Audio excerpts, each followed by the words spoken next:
brings a smile to my face. Wind Strider!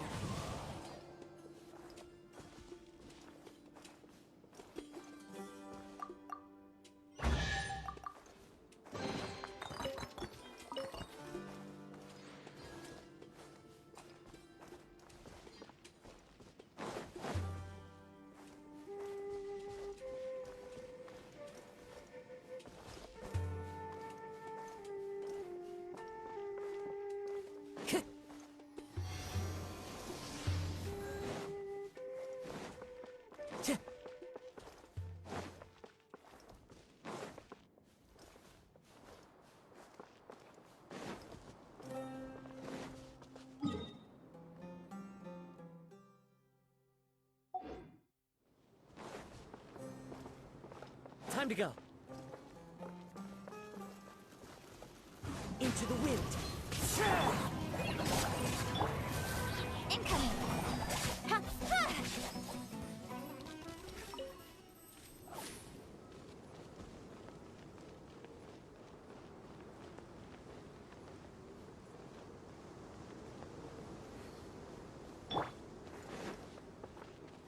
One with nature. Speed of light. Hey! Yeah! Picked the wrong test subject. The wind knows me. No, my sword! Huh?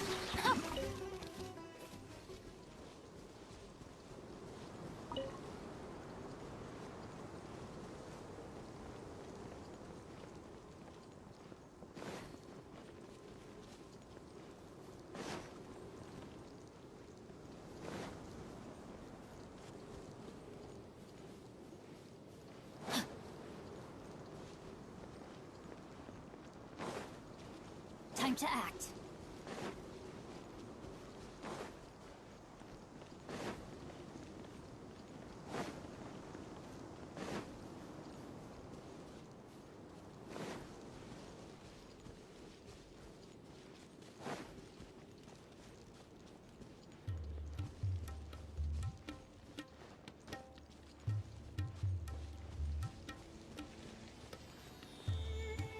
Body and mind.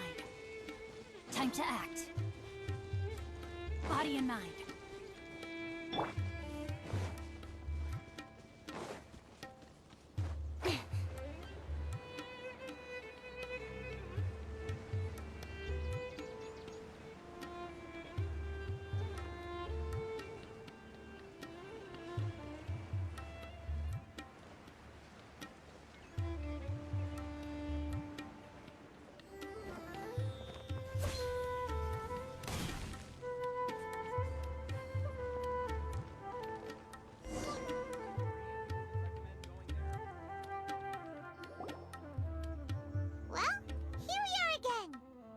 Sounds like you're starting to get familiar with the area.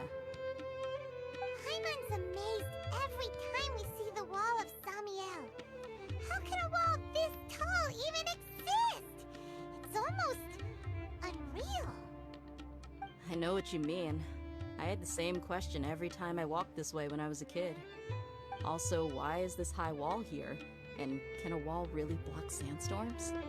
It was only after I grew up that I realized the Wall of Samiel isn't just there to keep out the sandstorms.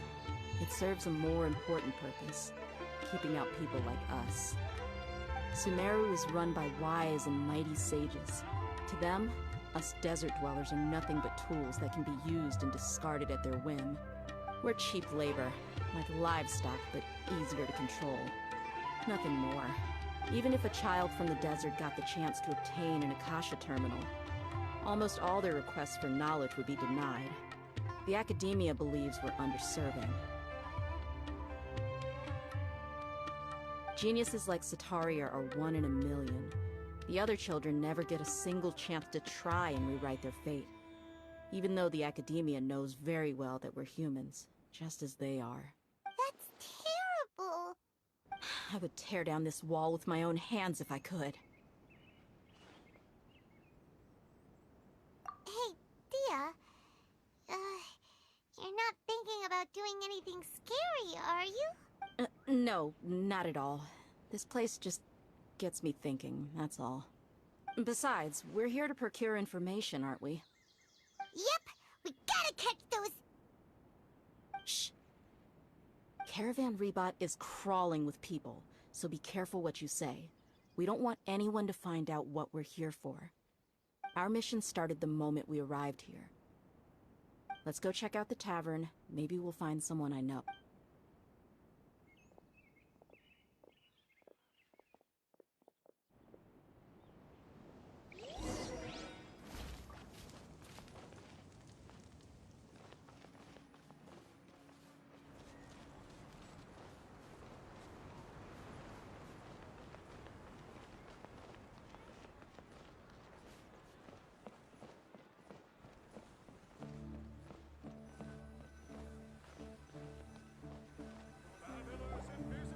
Just our luck.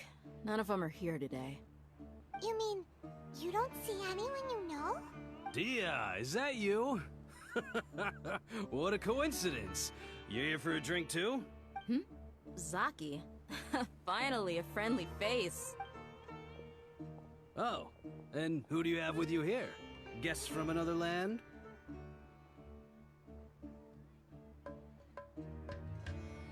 Hello, hello. I'm Zaki. Dia's, how would you put it? Drinking buddy? We've had drinks together a few times. You could say we go back a ways. Anyway, as far as my friends here, they aren't too shabby, are they? You rarely see any Outlanders so friendly and respectful nowadays. Absolutely. Much better than those people on the other side of the wall. So, Dia, are you looking for someone? Yeah. Have you seen Enger, Delavar, or Jabari recently? Of course I have. Matter of fact, we were all here drinking together just a few days ago. I've got a spice trading deal from another nation. I thought maybe Delavar and his friends might be interested. Know where I could find him? Ah, how thoughtful of you. Then I assume you also know that Delavar's been having a hard time making ends meet these days. So, you came here to help him out? Hey, keep it down. Let's just say I prefer to keep this deal a secret. Y'all at Caravan Rebot are like family. If there's more to be made, why not do it together? Besides, Delavar and his friends have muscle. They'd be a good fit for escorting the goods. Yes, how considerate of you. Delavar's my friend too, so of course I can take you to him. Come with me.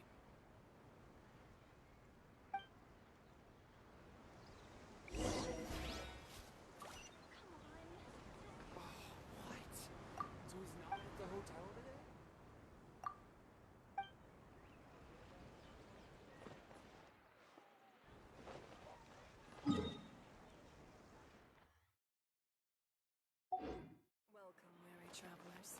All who seek rest will find it here.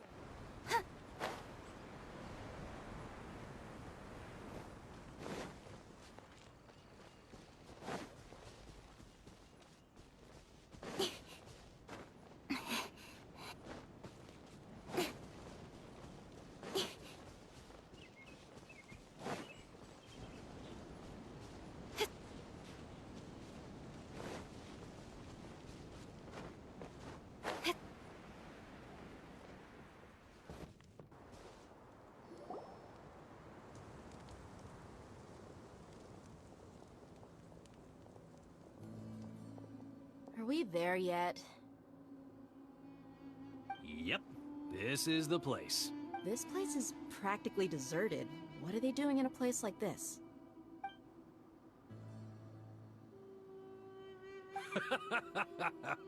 Why don't you take a guess? Go on, a wild stab in the dark. You're like lambs to the slaughter.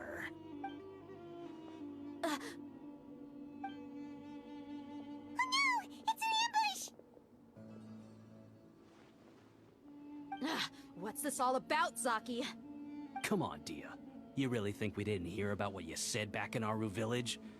The boys have kept a close eye on you from the moment you set foot there.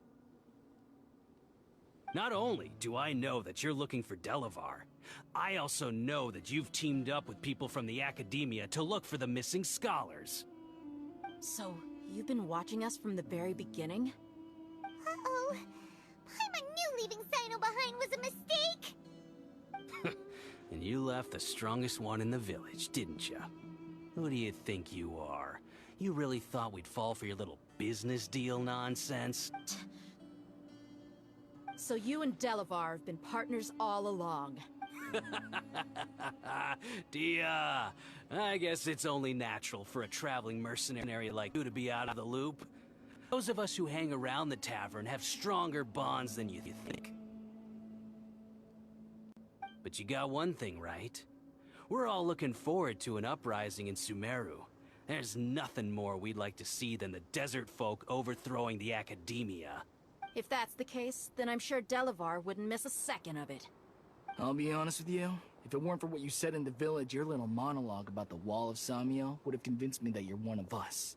Delavar. And Engar, you're here too, huh? Long time no see, Miss Mercenary. You should have known the traitors are what us followers of the Scarlet King despise the most. Dia, I thought that you, a fellow desert dweller, would understand that the Scarlet King is greater than the Dendro Archon.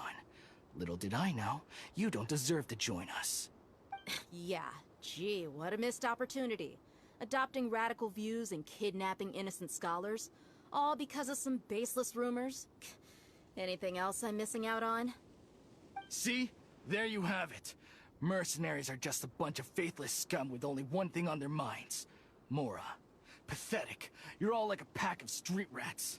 You're not wrong. Mercenaries are driven by Mora, and my faith lies with whoever's paying me. As long as there's a profit to be made, anyone can become my friend. Enough talking! Get him!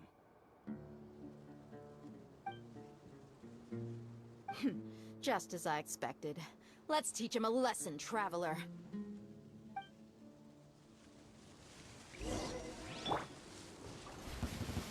Following orders. A new punch. Into the wind. Let me weave you a verse. Just like we rehearsed! Cut to the chase!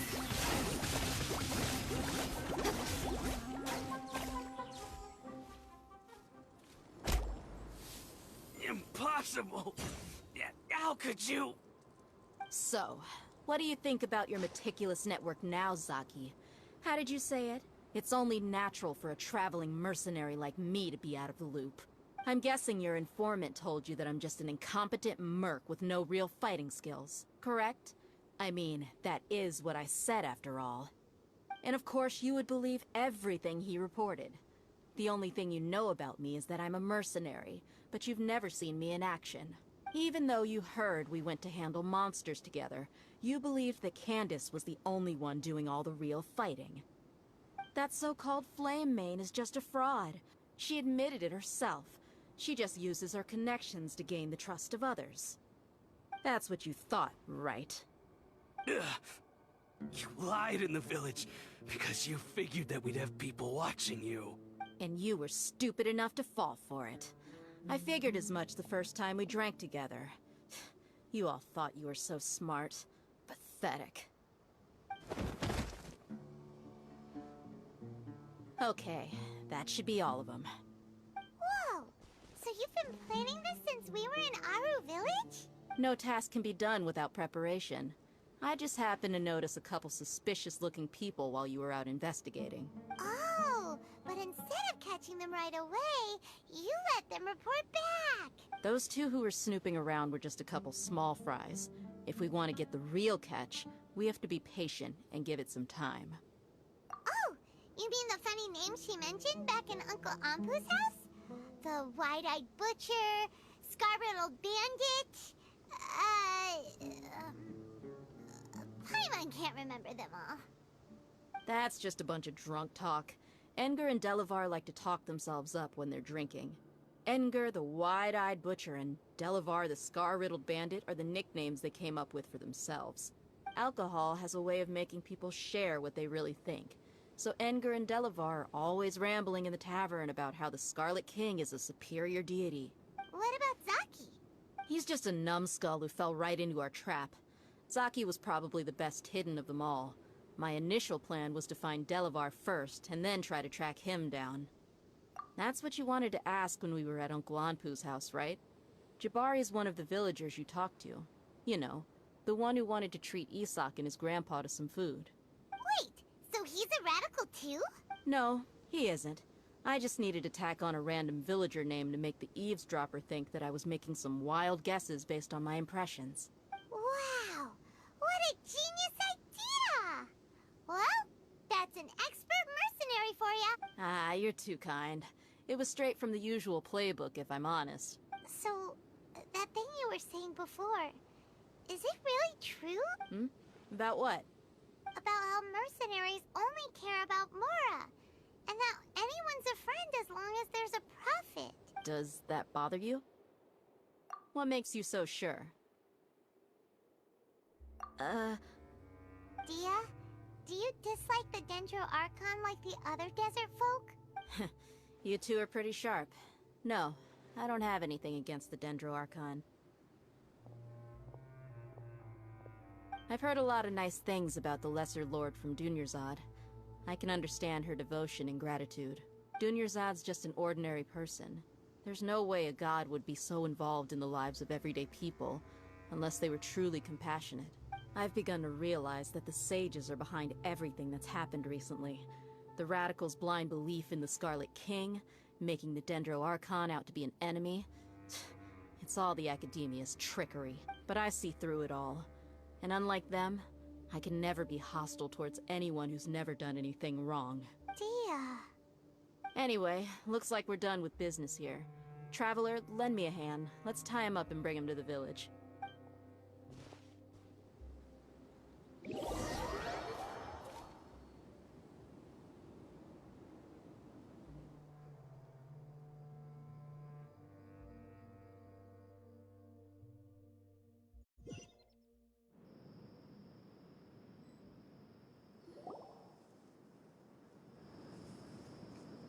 This should be all of them. I'll let you take it from here. All right. I'll be in touch. Until then, please stand by. Candace, do you need any help? Candace will be okay on her own. I trust her, so you can too. She's been guarding Aru village for quite some time now. If anyone is qualified to question the offenders, it's her. While I'm questioning them, why don't you pass some time by exploring the area? I'll meet you back here tomorrow morning, Traveler. As for these idiots, let's just hope they live to see another day.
incoming.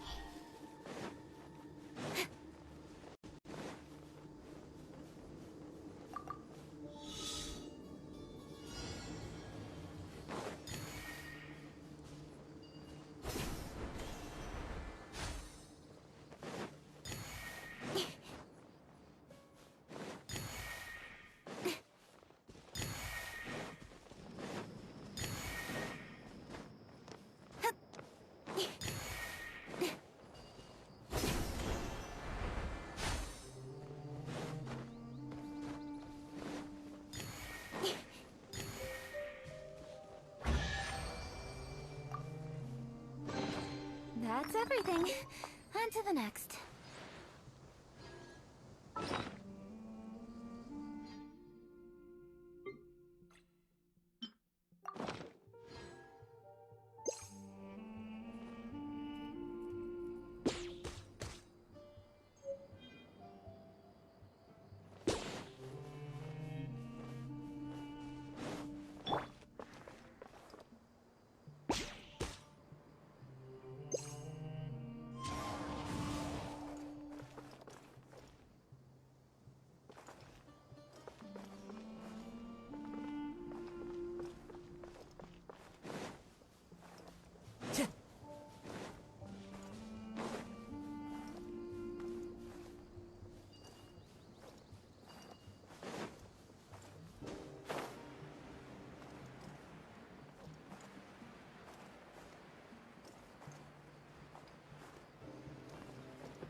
Time to go.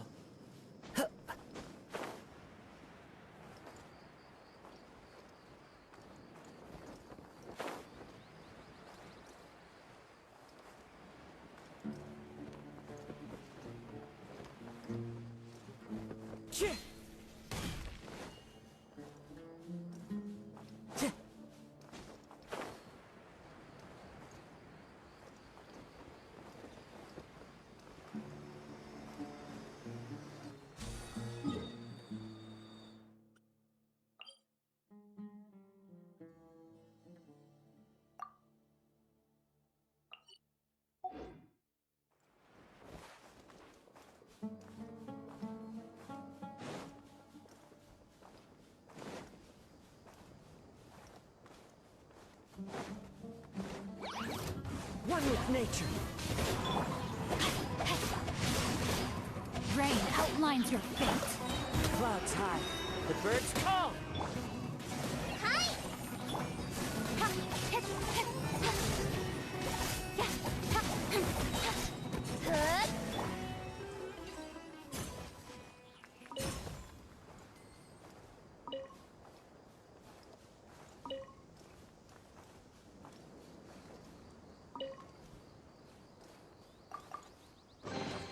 A fateful offering.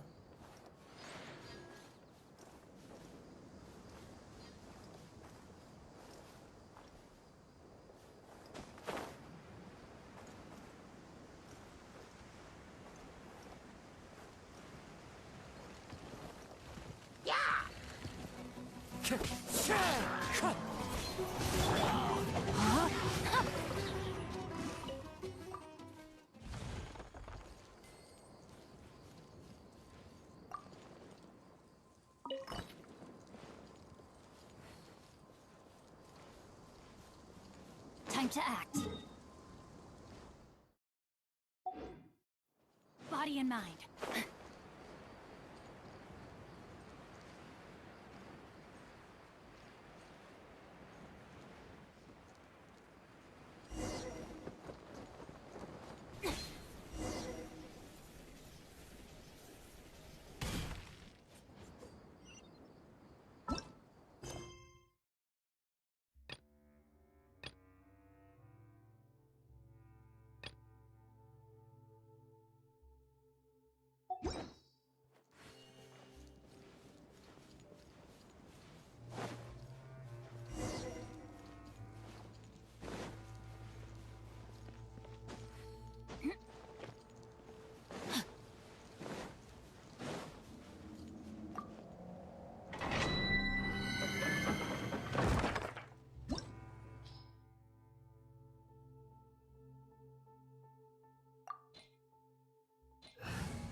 Witness the power of Hua.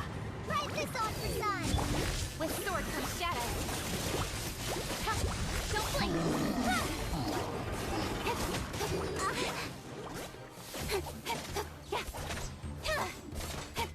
Speed of light!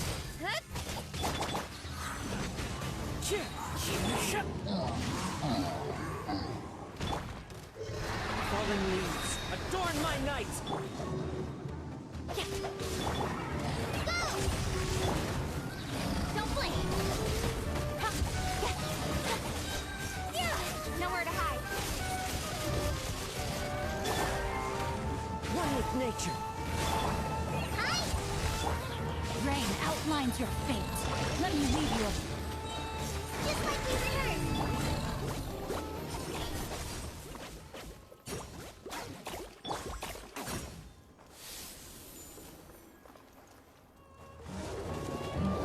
Into the wind.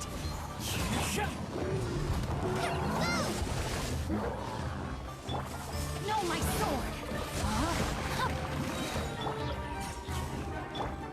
Ring cutter. As one with wind and cloud. The wind knows me. Cut to the chase. Ride this off the side. Hide!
Time to act. Body and mind.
Wind Strider!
Hey, Dia! Right on time. We'll know any moment now. Paimon's been wondering. You seem to know Candace pretty well. Have you been friends for a long time? We've known each other for some time now. She's a pretty interesting person. Even though she's an extremely strong warrior, she never misuses her powers against others. Oh, Paimon knows what you mean. Like a lot of martial artists say, never take the fight outside the ring. Yep, I guess you can put it that way. It takes strong convictions to be as dedicated as she is, and shoulder that kind of responsibility. Us mercs, on the other hand, we pretty much live from one day to the next. Well, Paimon thinks you're great, too. Really? Thanks for that.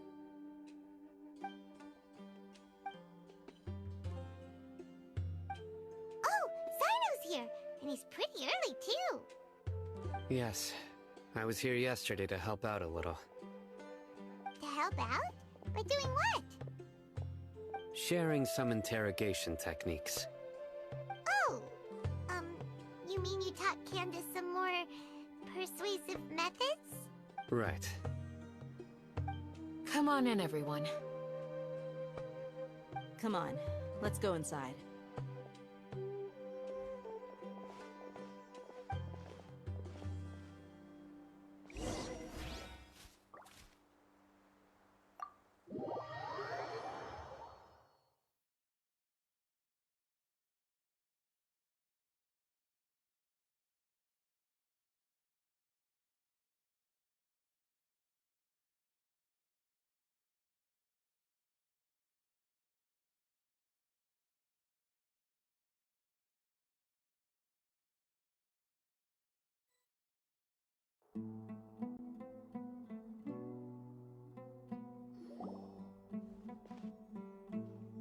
Candace, whoa, you look furious. Do I? Huh. What gave it away? Oh, there's no mask that can hide true bloodlust. Cover up your eyes, and it'll still show itself at the corners of your mouth. Perhaps I need to work on my composure. Still, it's perfectly understandable why I'm angry. I'm sure everyone present would agree. Yes, ma'am. Please, don't beat us anymore. We're gonna die. Well, looks like Sino taught her well. You fear death yourselves, yet you do not hesitate to place the lives of others at risk. The absurdity is mind-boggling. The ones you call mad scholars are known to us as the Village Keepers. They are vital members of our community, and some even count them as family. You come here, to my village, and you treat my people as nothing more than stepping stones towards your goal. Tell me, what would you do to you in my position? Mercy! Please, have mercy! You've made your bed. We may both be desert dwellers, but there is one thing that I understand better than you. The resurrection of the Scarlet King will only result in war. And war serves no one. The people of Aru Village care little about which god is in power. Life may be tough and tiring, but we wish to preserve our way of life. A war would only cause us to lose all that we have. And that is not a responsibility that you can afford to shoulder. We understand. We're sorry! I'll tell you everything I know, please. Just let us go. I'm listening. You might not believe this, but it wasn't us who came up with this idea. Someone was spreading rumors in the tavern. That's how we ended up hearing about the Scarlet King's resurrection. Some mystery man told us that mad scholars will make the perfect sacrifice to usher in the Scarlet King's resurrection. They give their lives, and we can get anything we wish for. They're called Village Keepers. Slip up again, and you'll regret it. Yes, sorry! It was all that mystery man's doing. He told us to spread word about the Scarlet King's resurrection and talk to us into helping him. In return, he said he'll help facilitate the resurrection process. I'm not sure. That's one. Huh? One what? Strike. You get a total of 3. Then, you die by my hand. Wait, I'm telling the truth. We don't know anything. It was all him. 2. He got us to lure them out of their houses in the night with some kind of incense. We take them to a junction outside the village. Then the mystery guy takes them from there. You gotta believe me, please. I'm telling the truth, I swear. Just ask them if you don't believe me. That was indeed the truth. Traveler, go on.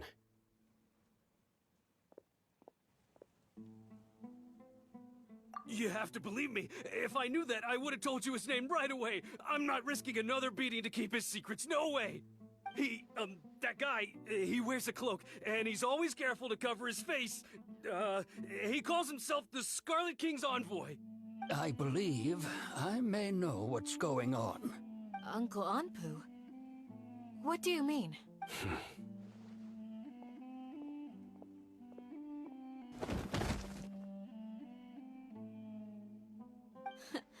Smooth. Okay, speak. If my suspicions are correct, this mystery man they speak of could be from the Academia. Some time ago, people from the Academia attempted to take the Village Keepers away. I refused, insisting that they are part of our community. It strikes me now that this secretive character shares the same goal they had. Which means it's highly likely that the Academia was purposely spreading a false rumor to trick the radicals into delivering the Village Keepers right into their hands. They were the ones who brought them here to begin with. Now they're trying to take them back? We aren't gonna let that happen. Not the academia again. Just as I thought. But what could they want with the village keepers? People are nothing but tools in the eyes of the academia. A change in their plans likely means they found another way to exploit the scholars. Regardless, our top priority now is locating the village keepers. You're right. Isaka's still waiting for news on his grandpa. Time to go. Let's leave the village and try to track them down. Yes. Pack up and get ready to leave. You got it. Candace, I'll let you deal with the radicals. Leave everything outside the village to us. All right. Let's meet back here once everyone's ready.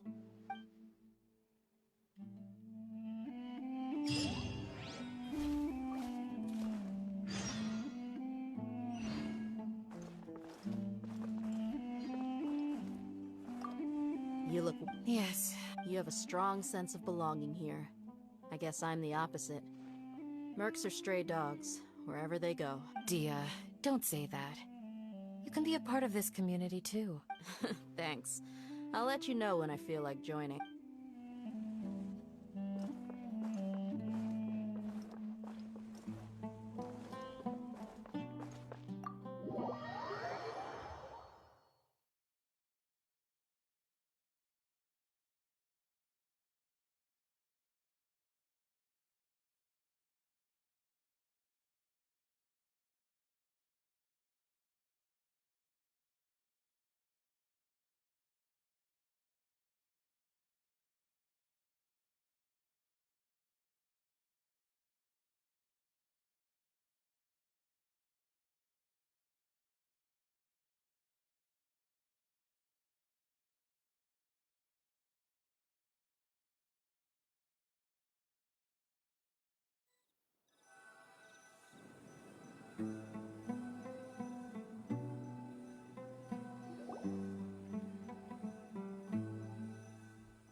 Let's get some food in us and then we'll... Whoa!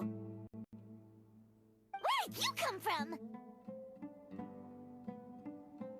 Well, as you can see, I am merely sitting here and reviewing what we have deduced thus far.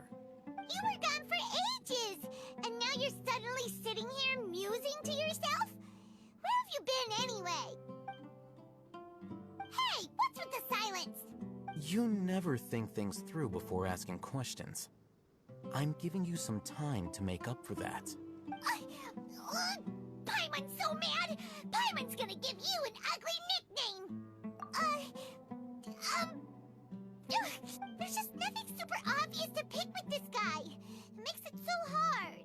Well, you've heard nothing to suggest I left this whole time. So clearly, I stayed in the village to investigate. Anyway, you plan to leave Aru Village and keep searching for the truth of this matter, yes? Yep. We're not gonna find out anything more by staying here, so we thought that we might as well take the search elsewhere. Enough with the silent treatment! No. I'm just surprised that you decided to team up with him. Alhaitham, you haven't helped us out at all ever since we arrived at Aru Village. Bold of you to question our choices. Yeah, you're all talk! While you were investigating, I had my own work to do, which I've now finished. Really? Paimon doesn't believe you. To be honest, we aren't really a team, so I have no obligation to inform you of my whereabouts. Not to mention that going separate ways allowed me to find some important information that you all had missed. Huh? Right here in the village? Correct. What did you learn? I'm going to take you to someone. But, before that, you need to understand where she's coming from. What does that mean? How do you think the residents of Aru Village feel about what we're doing? In other words, do you truly believe every single word the villagers tell us? You mean, some of them lied to us? Hiding the truth does not necessarily equate to lying. Again, these people have their reasons. Remember what Candace said? Most people in Aru Village don't necessarily care which deity is in charge of Sumeru. That's because whether the Scarlet King or the Dendro Archon has power is of little significance to them. By contrast, the perils of their daily lives are ever-present concerns. They won't simply share everything they know with you without good reason. That's why you believed there was no further information to be found in this village. Glad you're following along. Among those you have talked to, there's someone who was consciously keeping you out of the loop. In fact, she's been observing your every move since you arrived. The reason being, to someone who only wants to live their life in peace, any external factors introduce unpredictability into the equation. Those eyes. Those fierce eyes. You look like a real fighter. Don't change the subject. It's quite obvious that she's intimidated by Sino's authority and strength. Right. You were asking about the Mad Scholars. She corrected herself mid-sentence because she's aware that there are Scarlet King fanatics in the village. If she sounds too friendly towards the village keepers, she could easily make herself the Radicals' next target. I think it's been a few days since I last saw them. I usually go to bed pretty early, so I'm not too familiar with what goes on at night. Remember? She made a point of denying her involvement in anything that occurs at night. But honestly, I feel quite sympathetic towards them. Even though they act a little strange, they've helped me in the past. If it weren't for them, my house would have collapsed long ago. After speaking to the village chief, it became clear that the village keepers had protected Aru village at night. In other words, the young miss was very much awake during that time. Then why would she lie? By getting involved with an outsider, she risks drawing unwanted attention to herself. As for why she might be so wary about all this, maybe you should ask her. I'll pass on this one. You said that she is afraid of me. If so, it's best if I stay out of this. We're on it!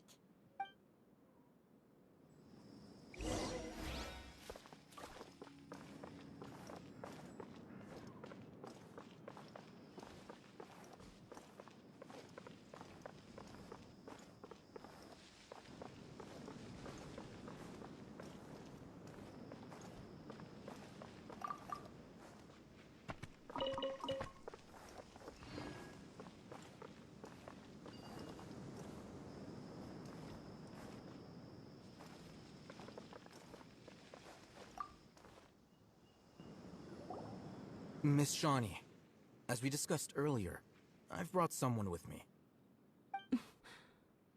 Mr. Alhaitham, I'm aware of where you stand, but how can I make sure that your friends think the same as you?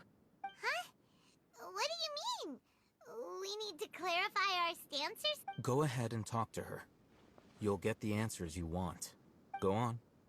Earn her trust. Is it really that simple? May I call you Traveler?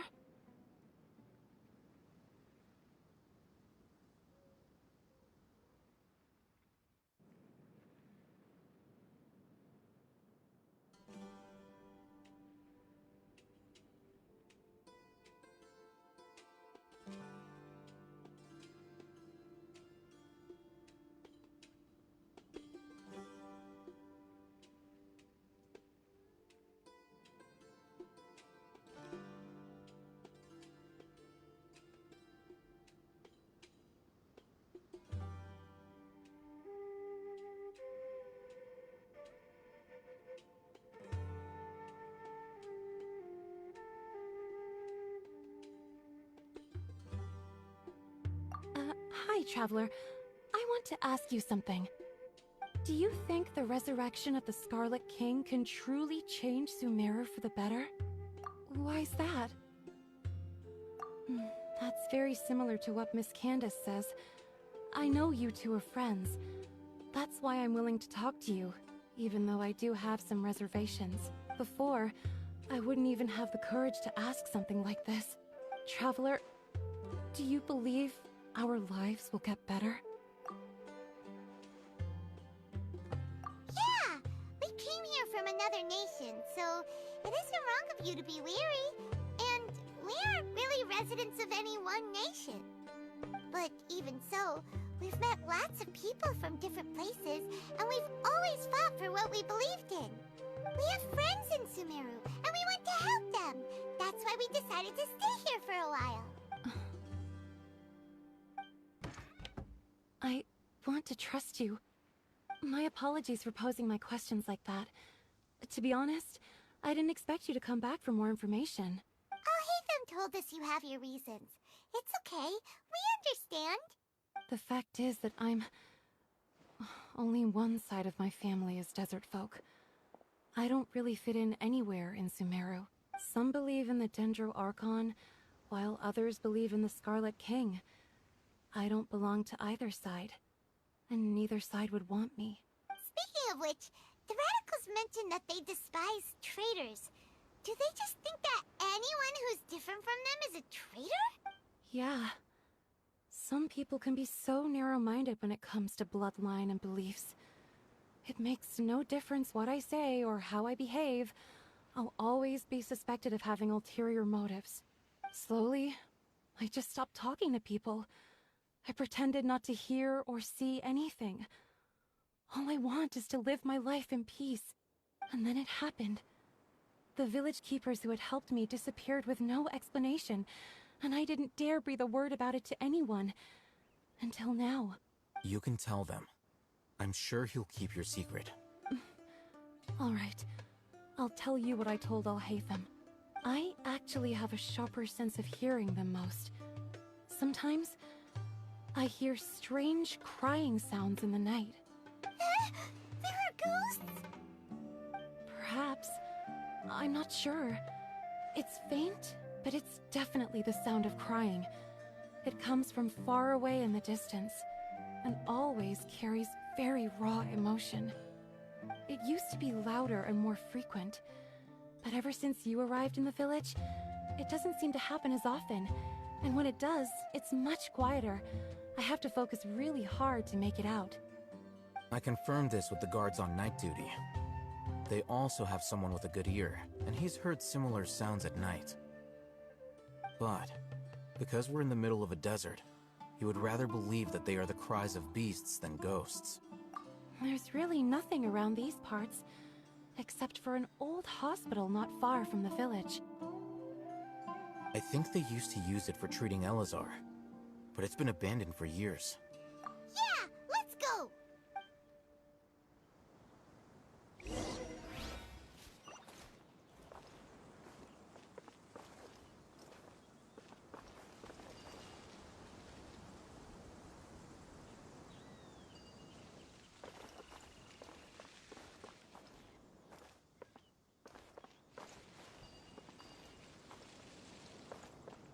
Time to go.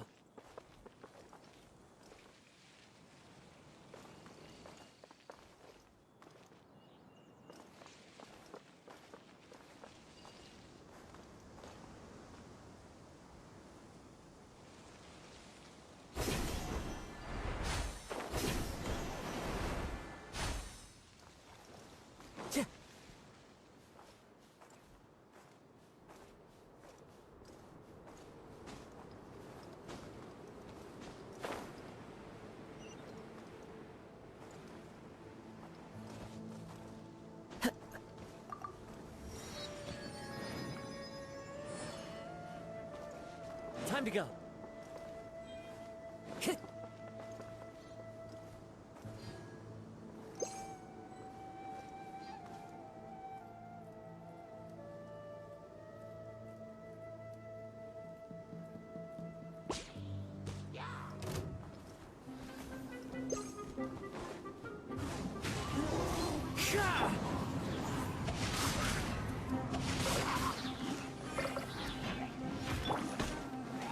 Fallen leaves, adorn my night!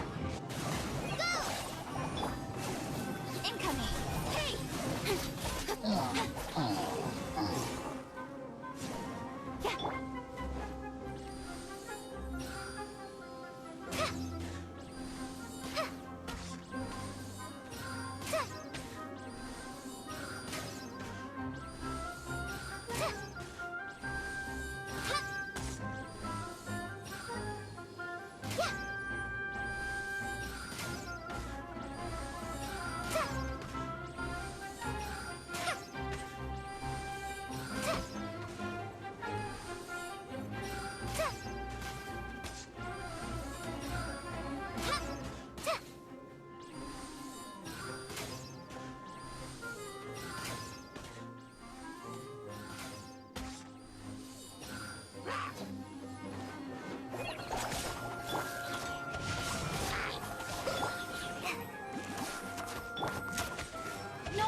You give, you receive.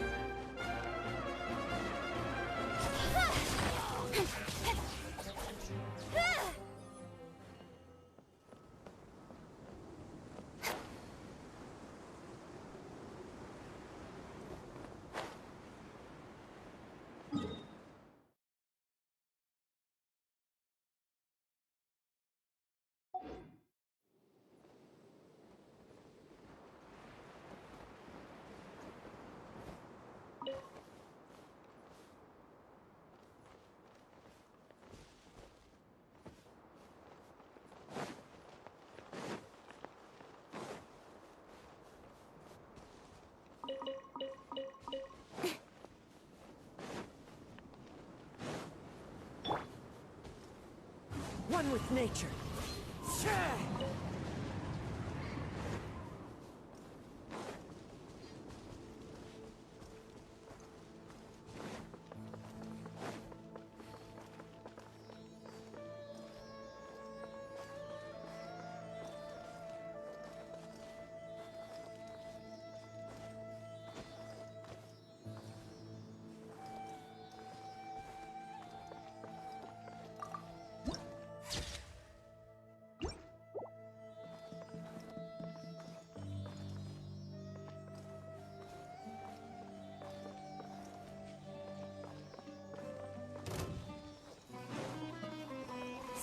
The wind knows me.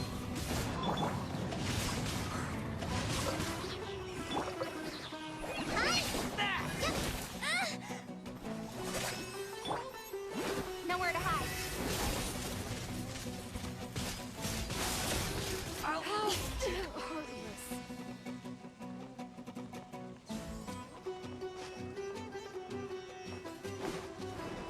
Speed of light. Hey!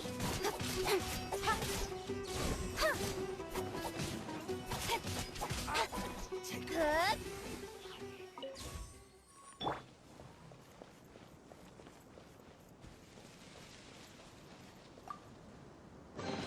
Wow, this is so lucky. Clouds high. The birds call.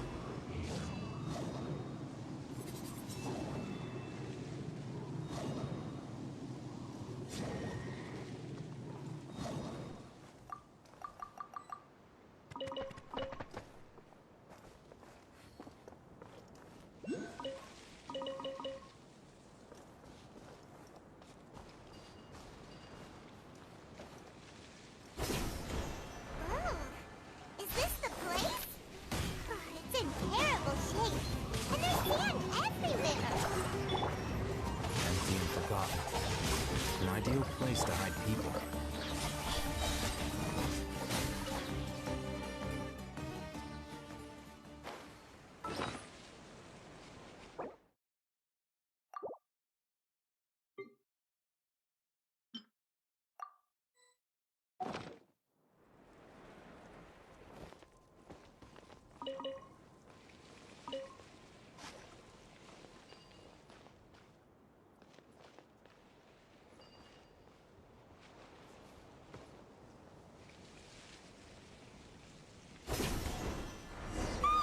Monsters, watch out!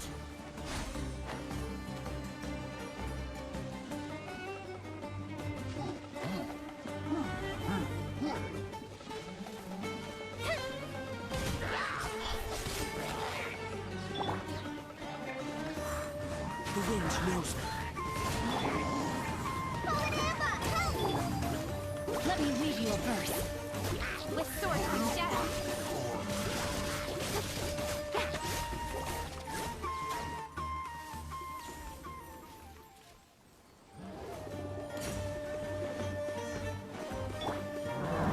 Into the wind. Fallen leaves, adorn my night.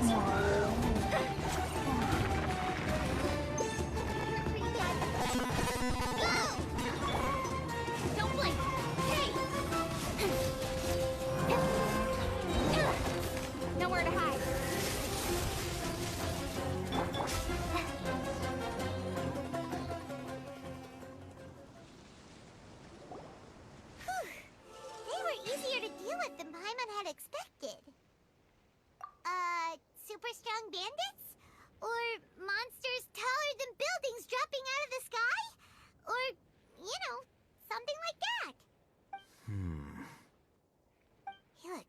super serious.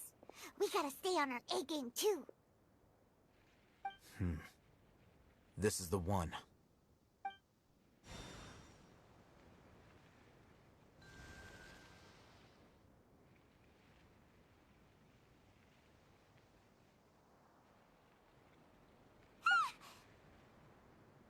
Let's go in and take a look.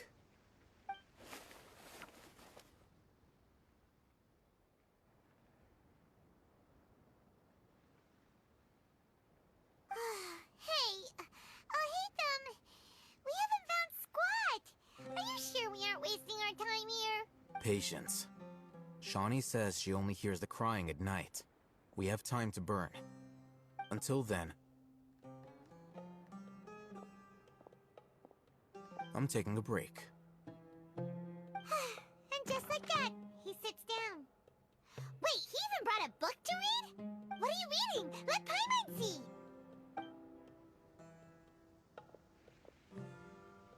Okay, sure.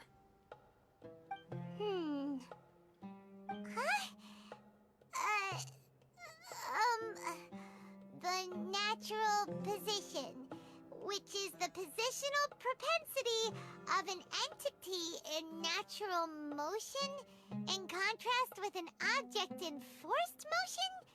Huh? When free from external influences, every entity displays the tendency to follow its natural trajectory? So, you got that? Oh, Paimon gives up! You keep reading your book, see ya!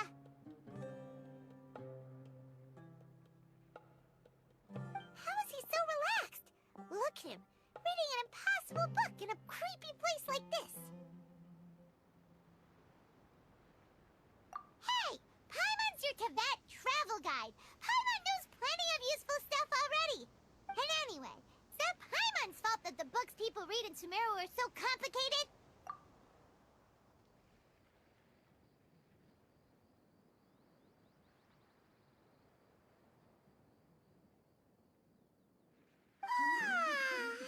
Paimon's getting so sleepy. Huh? What was that sound? There it is. It's coming from that direction.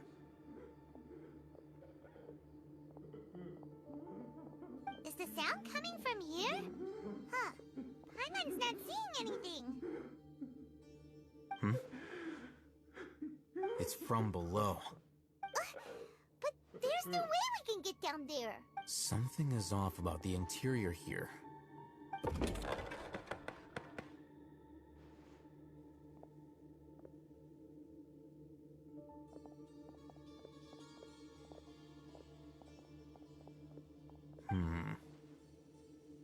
As I thought, there's a hidden structure.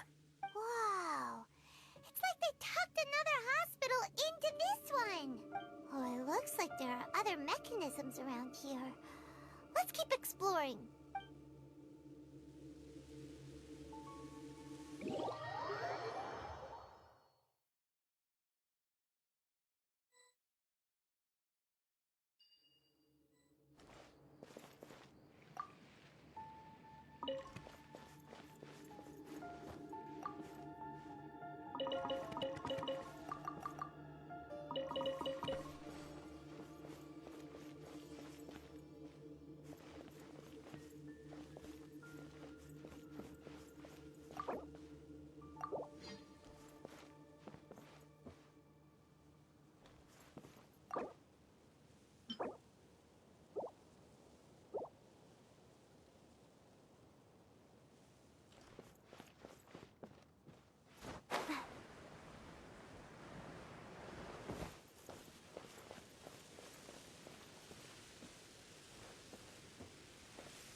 The wind knows me.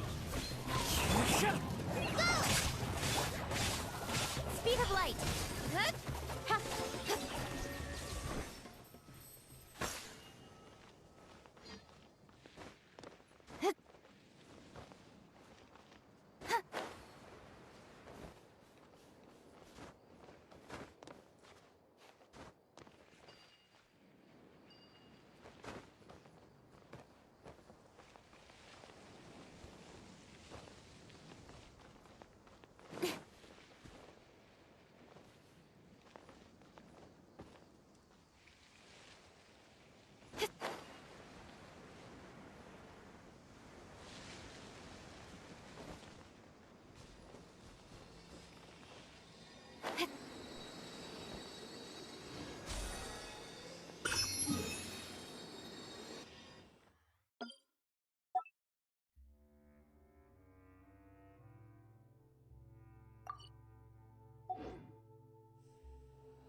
One with nature.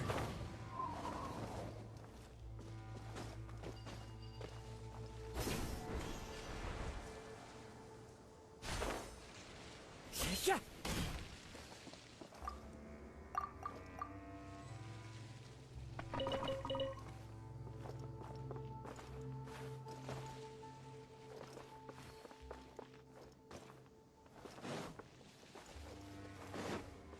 Time to go.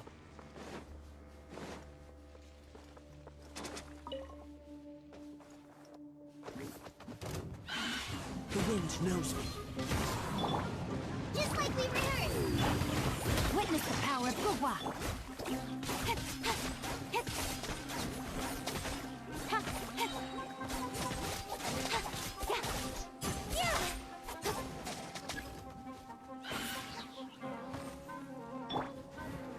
Into the wind. Hi! With sword comes shadow. Incoming!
Look! There's someone over there! Good idea! Let's approach him slowly without alarming him.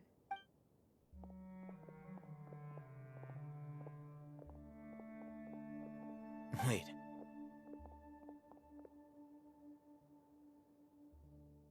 You're... He can't speak, and his eyes are unfocused. But be anyone's grandfather. Also, why is he the only one here? Didn't expect to see him here. You know him? He's Razak, a senior of mine at the Academia. He's a scholar too? Is he the kind that holes up in a forest and mumbles stuff about training? No. And that's the problem. Razak was never involved in any of those things. He never trained in the forest, let alone reach Satyavada life.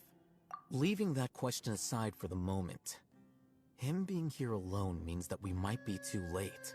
Looks like they've already taken everyone away. For whatever reason, they left Razak here. Perhaps they simply didn't have time to come back for him. There are drag marks on the ground. They're clearer by the doorway. Someone was forcefully drawing a cart that was loaded with something heavy. Loaded with people? That is one possibility. It looks like they were in a hurry, as if they were afraid of being caught. In their haste, they failed to notice Razak hiding in a corner. The symptoms are identical. Looks like we found living proof. Huh? Why do you say that? Allow me to jog your memory. Recall your time at Port Ormos. Don't you think his symptoms look familiar?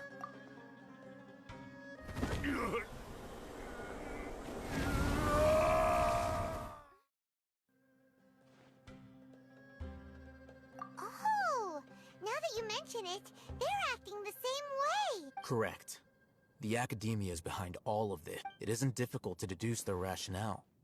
First, the Academia spread a false rumor of the Scarlet King's resurrection, emphasizing the role of the village keepers, the mad scholars who were exiled to Aru village. These rumors were all the persuasion that the radicals needed, and those based in Aru village leapt into action. Unbeknownst to them, of course, through rounding up the scholars, they were actually helping the Academia. As well as being able to exploit the radicals for their own ends, this scheme has one further advantage to the Academia. All the risks and responsibilities are offloaded onto the Scarlet King's followers. Life for the Desert Dwellers has been brutal ever since the Scarlet King's death all those years ago. Beneath the surface, feelings of desperation are widespread. Many would give everything they have for the prospect of something better.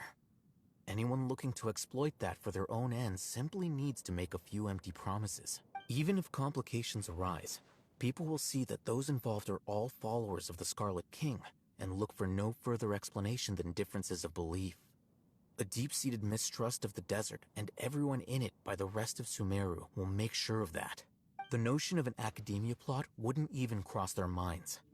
It may seem like a simple strategy, but it is able to work wonders under Sumeru's current circumstances. Oh, that makes a lot of sense. It's in line with the village chief's theory too, but there's still one very important question. Wasn't it the Academia that brought the scholars to Aru village in the first place? Why does it want them back now? Throughout this process, one thing has changed. The scholars' identity. First, they were scholars. Then, they became lunatics. After that, they were exiles. And finally, they become missing persons. An exile is still patently a living, breathing human being. But when someone becomes a missing person, that is brought into question. If you can't find someone, you have no way of knowing what exactly happened to them. That makes missing people an ideal resource. Resource? For what exactly? One possibility is that the information in their brains could be extracted into knowledge capsules. Extracted? You mean canned knowledge comes from people's brains? With the technology of the Sumeru Academia, it's entirely possible. Perhaps the process caused them great suffering, which is why they cry out in the dead of night, when no one is watching them. So, the human brain... Nope, nah, Paimon doesn't want to think about this. I'm the Academia scribe, after all. I'm familiar with their projects. Anyway, judging by Razak's state, the contents of a divine knowledge capsule were extracted from his mind. But something went wrong in the process. Or perhaps his curiosity got the better of him, and he used such a capsule for himself. Paimon's a little confused. Can they just use anyone's brain?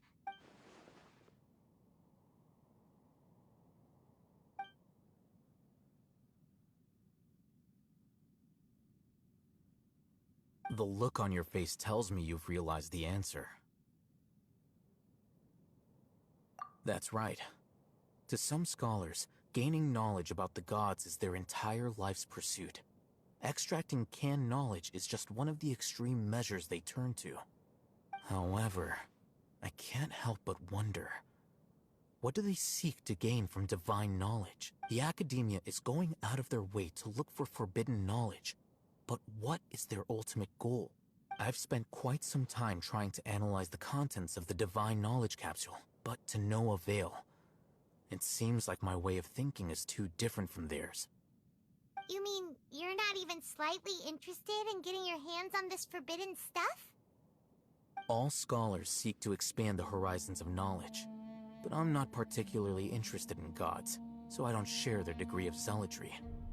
Extracting information from people as if they were lifeless objects? If this is the direction of academic progress, then the academia may as well shut its doors.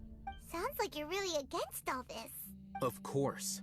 The academia's actions run contrary to their rules. Whether it be academics or knowledge, everything has its boundaries. If those lines are crossed, the rules and order that govern everything in the world will be destroyed. This matter needs to be corrected, just like fixing a typo in a book. Wait, didn't you step in to help because you felt sympathy for those poor people? Not to be callous, but no. My criteria are a little more restrictive than that. There is no shortage of suffering in Sumeru, and the same can be said for the rest of Teyvat as well. What do you plan to do about that? Probably not. Paimon's not sure. You can say that. Simply put, I don't blindly place my faith into strength or heroism. I do what I want. The divine knowledge capsule is something I want to investigate in full. That doesn't mean I'm willing to take action for the sake of a few strangers.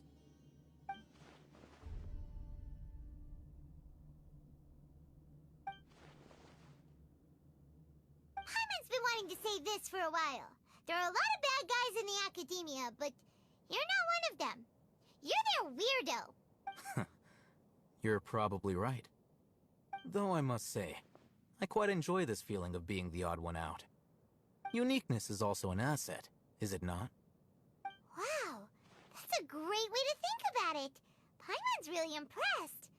If only Miss Shani had a similar mindset, her life would definitely be a lot easier. I'm just a more likable person than her in general. There's nothing more to it than that.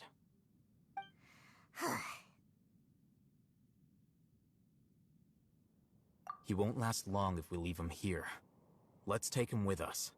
We'll work out our next step after we return to Aru Village.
We're back!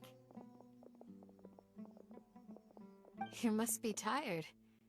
You should rest and take some water. What's the situation? Who's this? Unfortunately, somebody who's too young to take on the role of Isak's grandfather. Nevertheless, he's one of the people we're trying to find.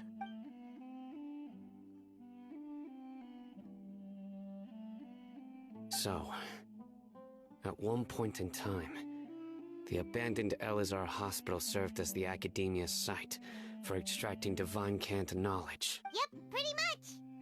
Their plan must have been implemented at some point before we arrived at Aru Village, since Divine Cant knowledge has been in circulation for a while now. Yet, they fled once we were headed to the village, almost as if they knew we were on their trail. Why is that? Yeah, why is that? We may have a mole in our midst. One of us could be secretly revealing our whereabouts to the Academia. Huh? Are our friendships that shallow? Looks like none of you have realized wherein lies the issue. Sino, you're the reason why they can predict our movements. Wait, what's that supposed to mean? Choose your next words very carefully. It is simply a logical inference.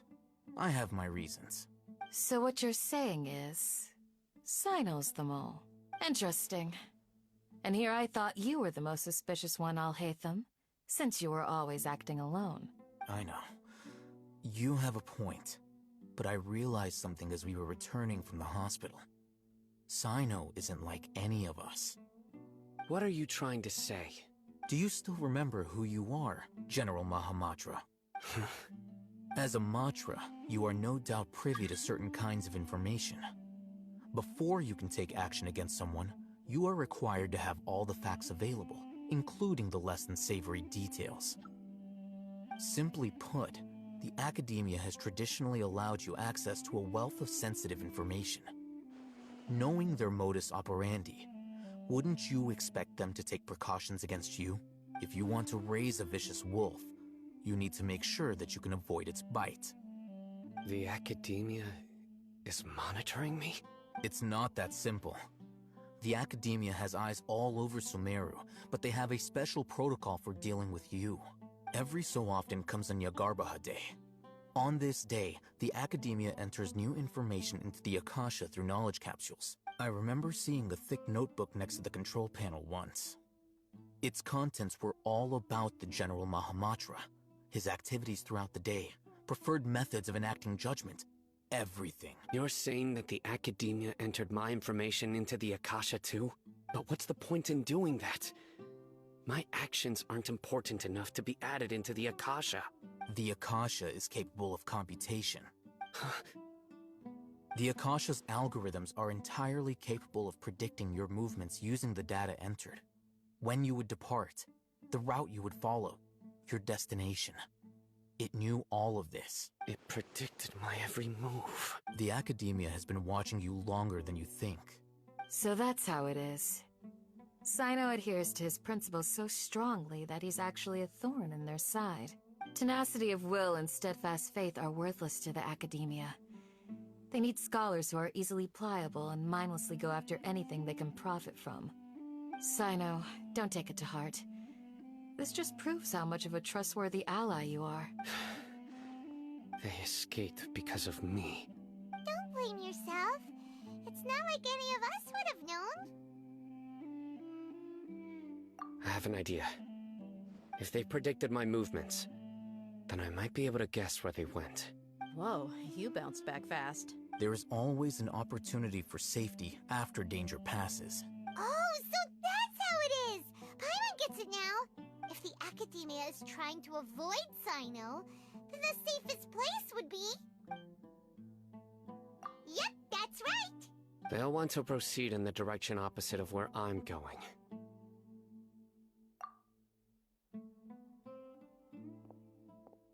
I must go. There's also something I want to investigate. Let's go, guys! After him! Please, wait! go too. You want to go too? If so, you have to promise you'll stay safe. I want to find Grandpa. I promise I'll be careful and not cause any trouble. Everyone, I leave him in your hands. Yay! Let's go! Remember to pack some food with you. Paimon feels like we're missing someone, though.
One with nature.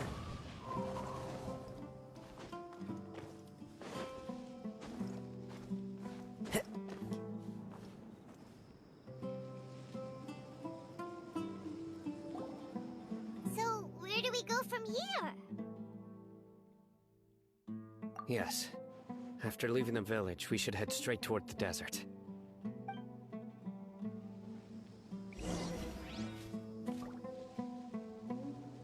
I know the desert like the back of my hand.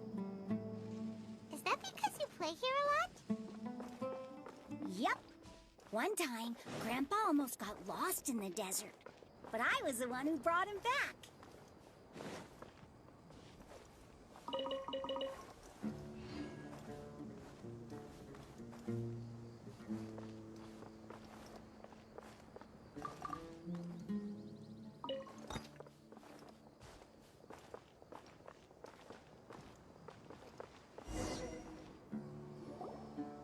There's something here. What's this? It's buried in the sand. Looks like we'll need to roll up our sleeves and do some work. And Paimon thought running around everywhere was already enough work. Okay. So, we have to dig it out? Whatever's down there, looks like it's buried really deep. These are likely fragments of an Academia-developed device, something akin to a headset. Looks like there were more than one village keeper. They must have been escorted this way because there are device fragments scattered around here. Let's split up and search the area. Chances are that we'll find other things nearby.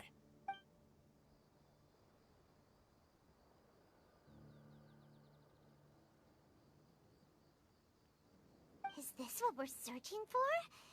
It looks kind of scary. This is definitely a device used to extract divine knowledge. How did it end up buried in the sand? That can't have been part of the plan. They must have been attacked along the way. Wait, what? Grandpa, I hope you're okay. Don't worry, your grandpa's gonna be fine. Razak didn't display any signs of starvation or dehydration, which means that they left fairly recently. We should be able to catch up. One more thing. Given that the device had been entirely covered by sand, I believe the attack must have happened prior to the sandstorm. Let's keep going. They can't have gone far.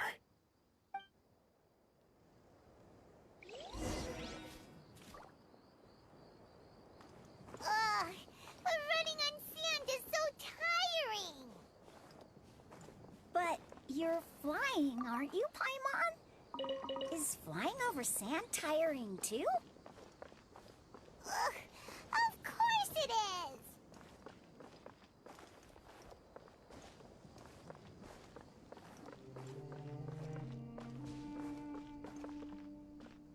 is! Time to go.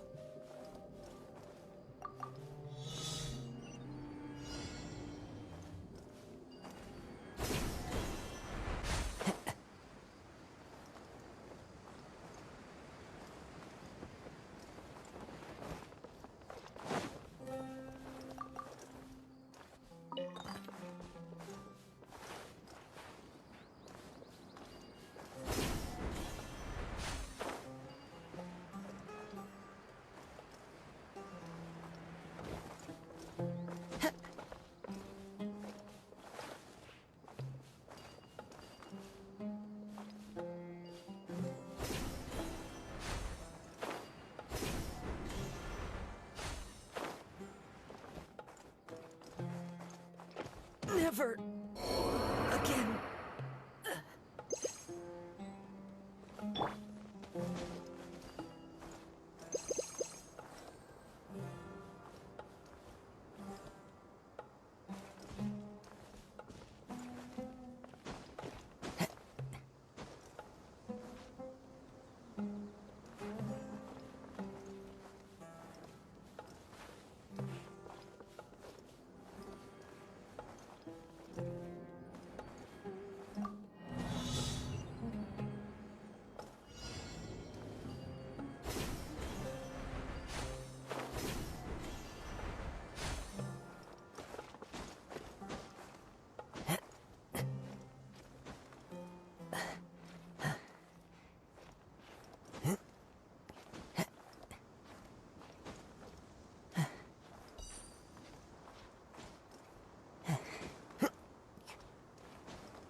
A fateful offering.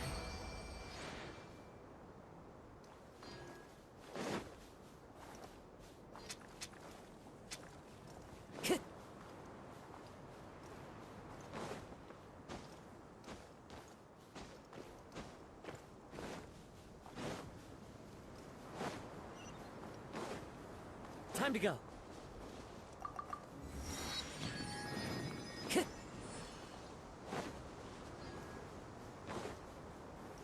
Time to go.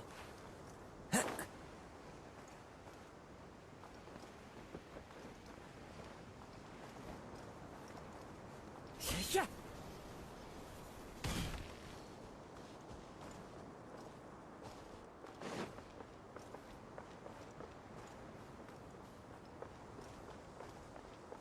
Voices, over there.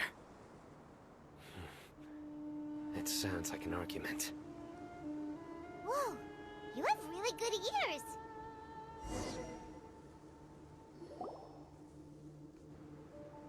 Don't get any closer. They'll notice us. Dia's talking with the Eremites? Very interesting. Let's listen in. If you had informed me sooner, there'd be plenty of room for us to... You're one of us. We would never lie. Scholars. You don't know as much as I do. Need me to... I knew it. That's our Dia. Dia? Why would you... Dia! Hey, what are you doing? Huh? Didn't you say you'd help me find Grandpa? Why are you on their side? Well, look who's here. Ain't that something? This complicates things. You've betrayed Aru Village? So, this is the great General Mahamatra. Dear, you'd be better off as my assistant than hanging around with this motley crew. Seen for yourself. I have the means and methods, and my ideals are far more admirable than theirs. I'm not the type that's easily swayed, Raman. You of all people should know that. Wait, what's going on, Dia? Whose side are you on here? Shut it, Paimon. It doesn't matter. Whichever side you pick, nothing could deter us from the grand mission of resurrecting the Scarlet King. Once our Lord of Old returns to this land, we will have a new beginning. Face the facts, Raman. It's not gonna happen. You should understand that more than anyone. Have all your years as a merc taught you nothing about placing hopes in a ruler? I'm a desert dweller and a proud follower of the Scarlet King. Whether I live by the edge of the sword or in peaceful comfort, my soul will always carry this conviction. It's not too late yet. The village mad scholars aren't gonna bring the Scarlet King back to life. You don't understand, my dear lady. Pursuing our faith is our purpose in life. Even if the chance of success is 1 in a million, we must be willing to give everything we have. Even if it'll expose you to the academia? Even if they end up disbanding the Eremites? Your Eremites, which you've worked so hard for all these years? Yes. We've waited a long time for this day to come. The sun and the moon no longer shine here. All you see now is cracks in this desiccated land. But fate has finally dealt me a hand to play against the academia. With these scholars in our custody, we'll stomp the academia's forces and fight our way beyond the wall of Samiel. Ridiculous. Think about it. The academia controls the entirety of Sumeru. Your powers are negligible in comparison. If you still don't believe me, then try asking these 2 men. They're also against the academia, but neither of them are as arrogant as you are. They look more like pawns of the academia to me. Why would I listen to anything the people of Greater Lord Rukkhadevada have to say? Filthy traitors. Your god abandoned all honor and betrayed the Scarlet King. We desert dwellers will never trust the likes of you. It's impossible to communicate with someone so hostile. Perhaps we should. Do you really believe that by kidnapping the scholars, you'll be able to negotiate with the academia? These people have no value as bargaining chips, but I could be persuaded to take their place as your next hostage. These scholars were exiled from the academia. I, on the other hand, am their current scribe, and will be a much greater asset to you. Wait, you can't be serious. So, you want to trade places with the hostages, do you? Precisely. Any wise person would gladly accept my offer. What are you thinking? What if they decide to kill you instead? Well, that would be bad luck for me. However, I'd get the chance to observe the scholars. Perhaps even find out the truth. Think you can talk me over with that confident look of yours? I'm not trying to persuade you. I'm using this as a means of joining forces against the academia. You are the scribe. What do you have against the academia? Not all desert dwellers believe in the Scarlet King, and the same applies to the academia. Why must all knowledge seekers approve of the academia's way of doing things? You academia scum. Every last one of you is nothing but a hypocrite, just like everyone else on the other side of that wall. I've made myself clear enough. I won't listen to another word from the Dendro Archon's people. Not so fast. I'll hate them. Do you stand by everything you just said? I never make empty promises. You know you're making a dangerous decision, right? I do. Good. Raman, hear me out. These people are my friends. Maybe you can't take the followers of the Dendro Archon at their word, but what about me? Do you... We've known each other for years. Of course I do. In that case, I'm willing to vouch for their honesty with my right arm. Come on, Raman, don't be a coward. If you're serious about taking on the academia, you need to steel yourself. You can't be afraid. An arm from the Flame Mane. You've piqued my interest. But what if you refuse to oblige? What should I do then? No one's a fool here, Dia. We're mercs. And mercs don't tend to live long unless they have their wits about them. You're not wrong, but this is different. I promised my friends that we'd bring back the village keepers together. Let's do it right here then. Give me your right arm as proof of your resolve. Don't listen to him! He's not even trying to negotiate! He just wants to make things more difficult! That's fine. Are you crazy? We came here to save lives. One arm for that many people is still a pretty good deal, if you ask me. Ramon, I'm holding up my end of the deal here. You'd better not let me down. Sure. Go ahead and cut off her right arm. No! Dia! What are you gonna do? Think of something! You don't have to go this far. That's not for you to decide. Do it! Dia! Run!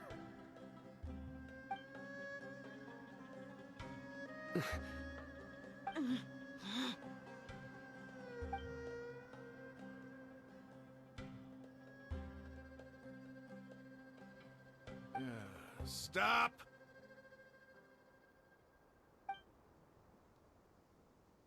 What's wrong? Can't do it? Flame Mane, you and I are both desert folk. Cutting off your arm is no different than cutting off my own fingers. Where's the sense in cutting my own kin to pieces? You've shown me that you're serious. Go on now, take your friends and leave. Meet me in the desert at noon tomorrow.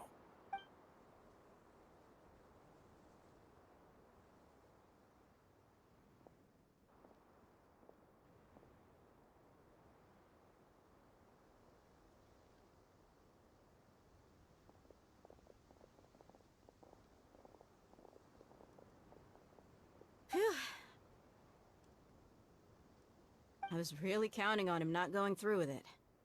Dia! That was crazy! Have you all lost your minds? What if he'd actually cut your arm off? Then I just have to hold my claymore with my left arm. Okay, I'm sorry. But sometimes when you're out on a limb, you gotta double down to seal the deal, you know? Don't ever make a promise like that again. I can deal with the likes of them. If it came down to it, you would not lose to them either. I don't doubt it, Sino. But this is about more than me and them. There's a lot more where they came from. Even if we got rid of one bunch of radicals, there are others out there. Wiping them out would do more harm than good. As you wish. I'm sorry, Dia. I should have stayed put and listened. I should have trusted you. It's okay. I promised you I'd help find your grandpa, so I'll do whatever it takes. Whatever it takes? You just might be scholar material. Huh? Are you serious? The Eremites once said that I was a lunatic.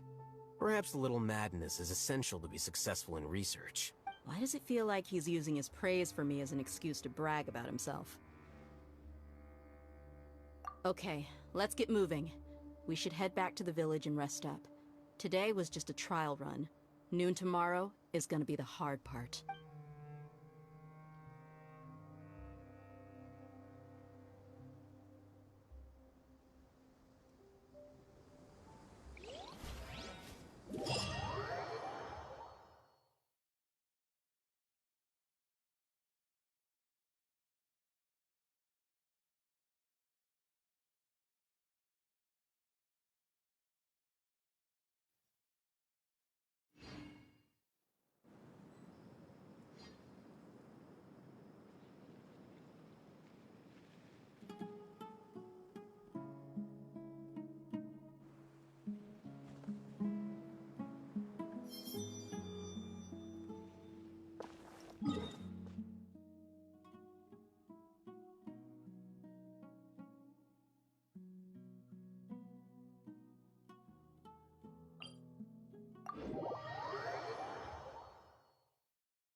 Rain outlines your fate.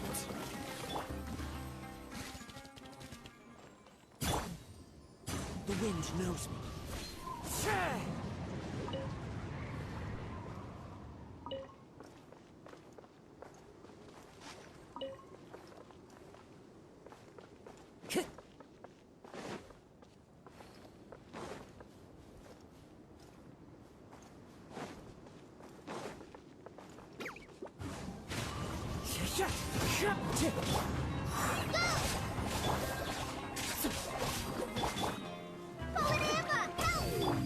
No, my sword! Rain cutter!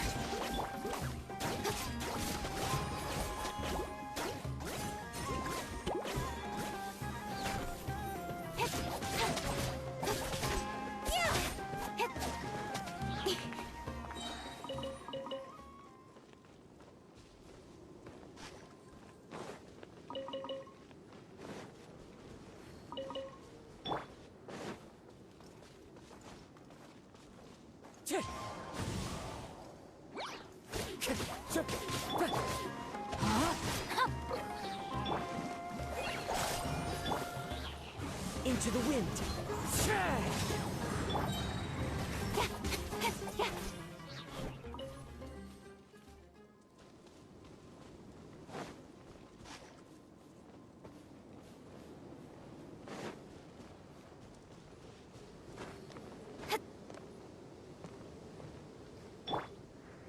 One with nature.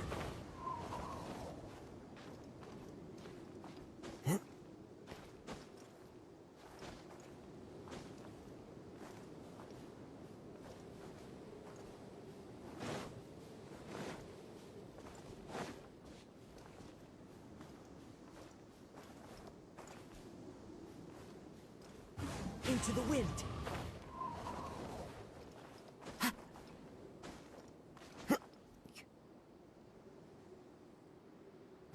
One with nature.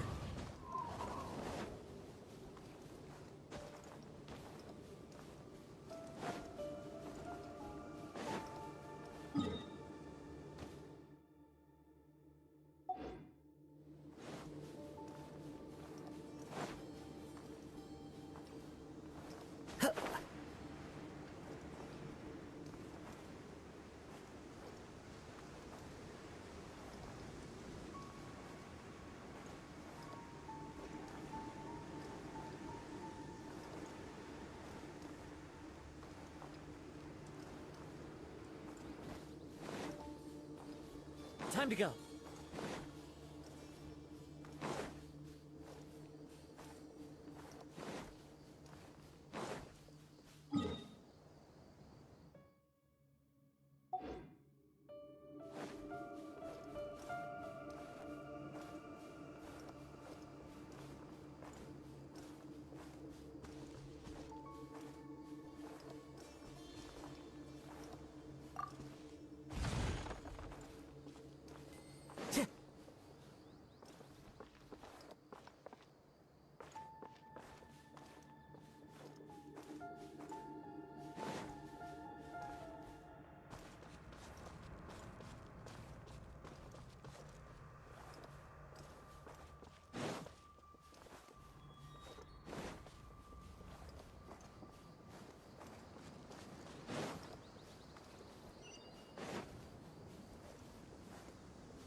Follow the wind.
The wind knows him. Witness the power of Gugwa. Clouds high. The birds come! Nowhere to hide. Speed of light. Huh?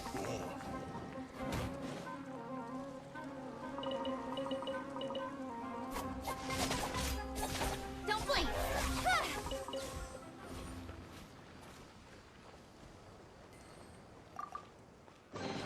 Not bad, as far as treasure is concerned.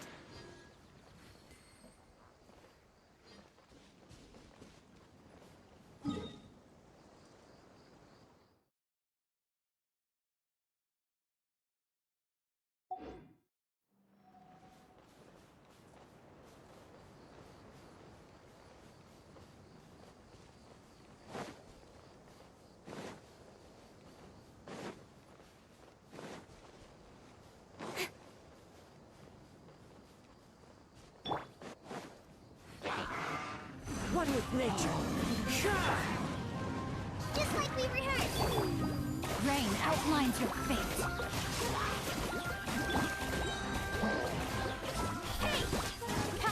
Hey! With sword comes shadow.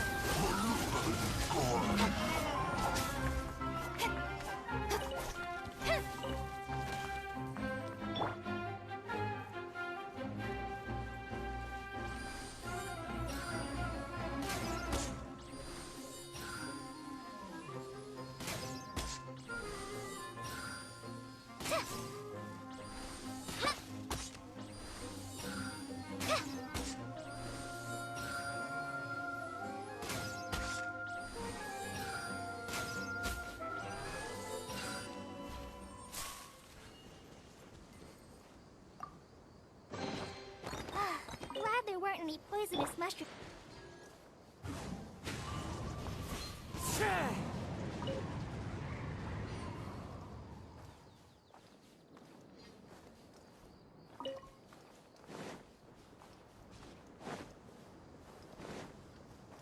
Time to go.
here so early? Looks like we have everyone here. Isak, are you sure you want to come with us? I'll watch from a safe distance. Dia, I want to be there to bring Grandpa home. Okay, let's go then. Dia, wait. What's the matter? I heard that you were quite reckless yesterday. No more of that today, understood? Or I'll be very upset with you. Fine.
The wind knows me.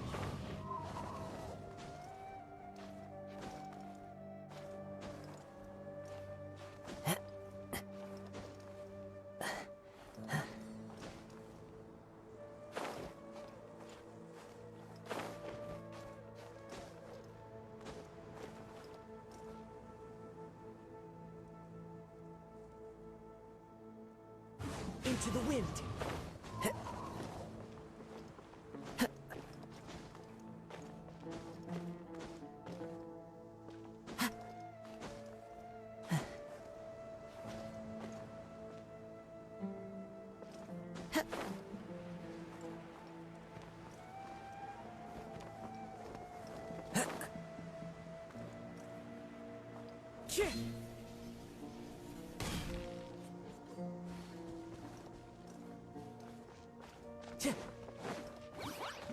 The wind knows me.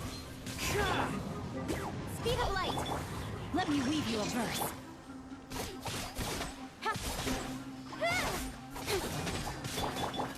Fallen leaves, adorn my night! Into the wind.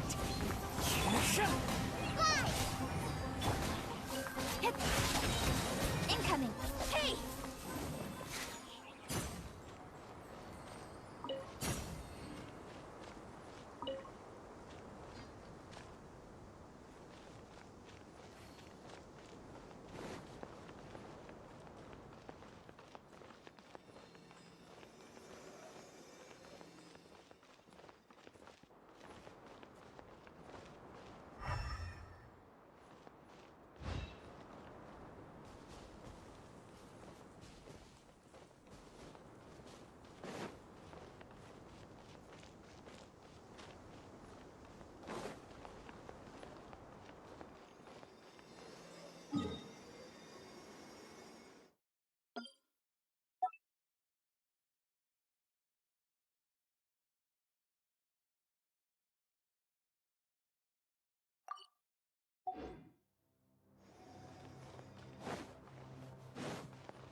That's close enough. Don't blink!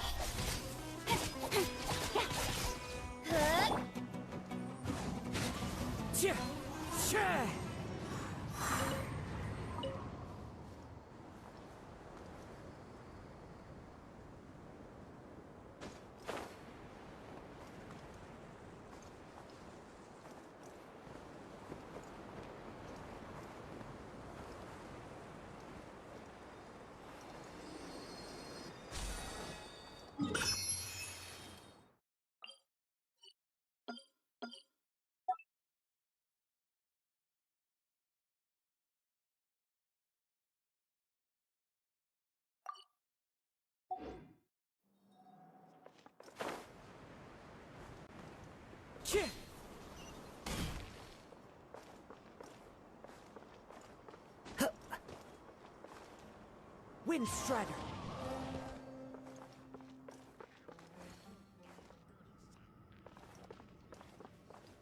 Time to go.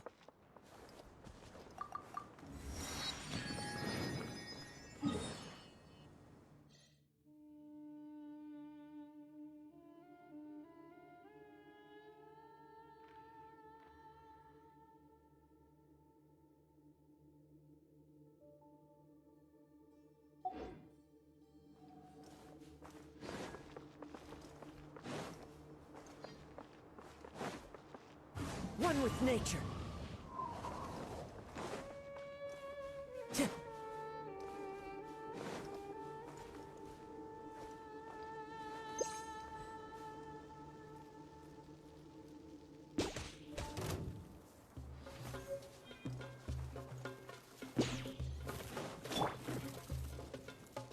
Body and mind. Time. Hide! Nowhere to hide.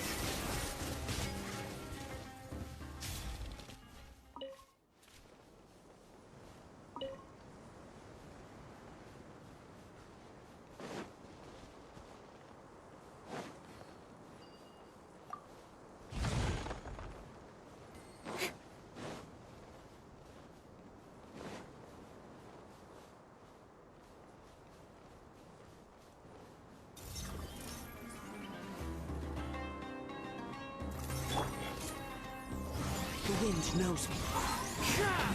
Clouds high. The birds call. Fallen Emma, help! No, my sword! Speed of light.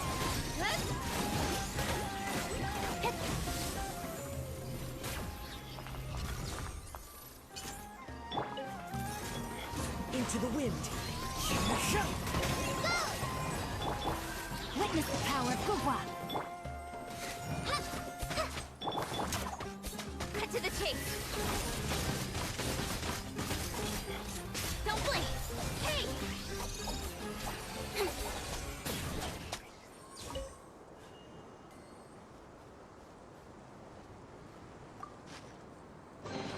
That's everything. On to the next.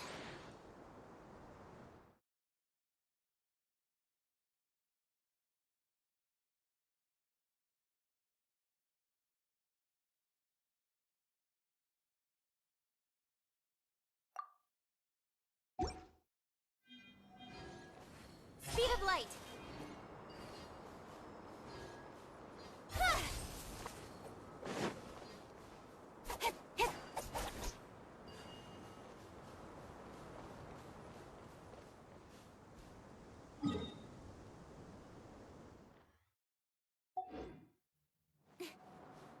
Incoming!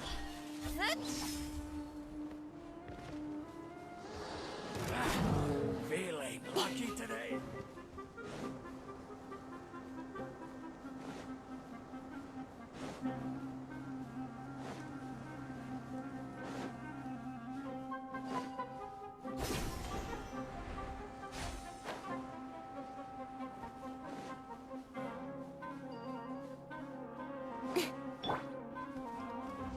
One with nature.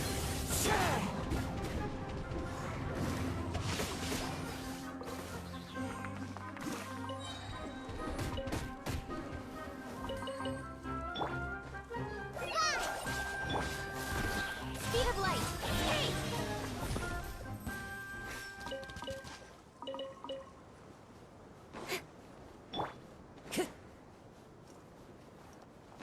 That's close enough. Feeling Into the lucky wind. today. You are not welcome here. Ring cutter! With sword comes shadow. Don't blink.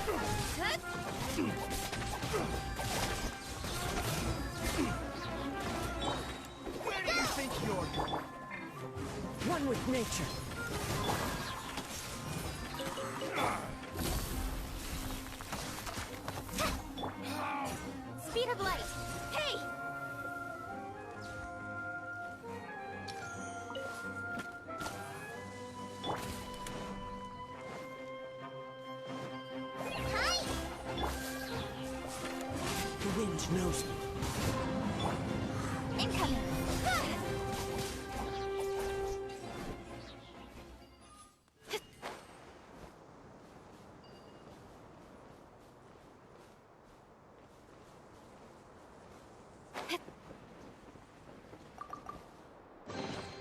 That's everything.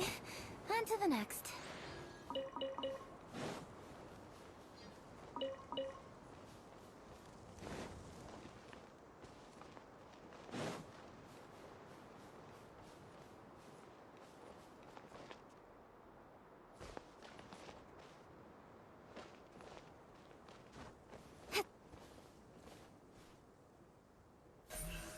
Speed of light.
Into the wind.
One with nature.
Follow the wind.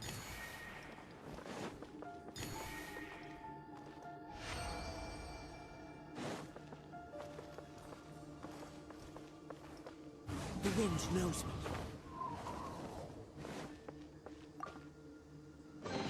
Who says there aren't benefits to a life of wandering?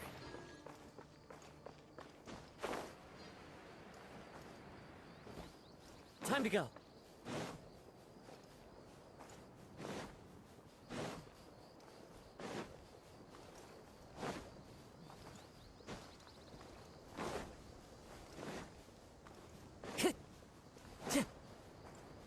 Time to go.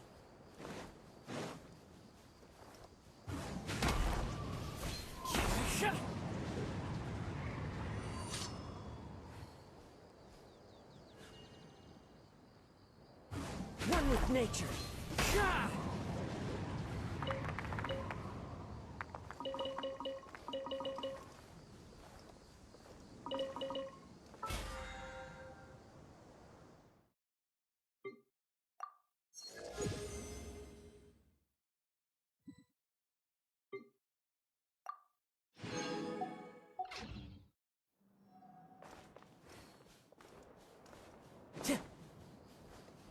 Time to go.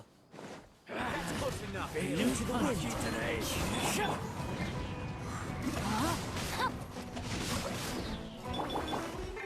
As one with wind and cloud. Just like we rehearsed.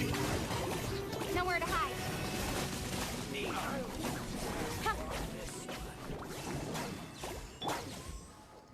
The wind knows me.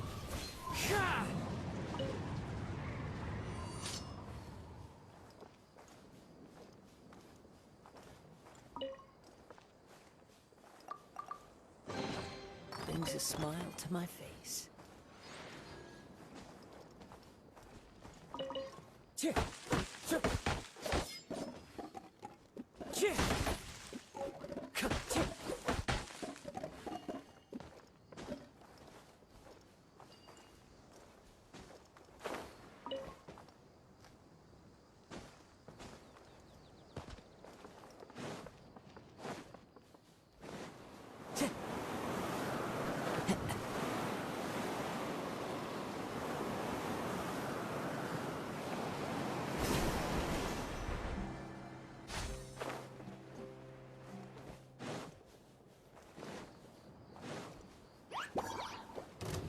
Into the wind.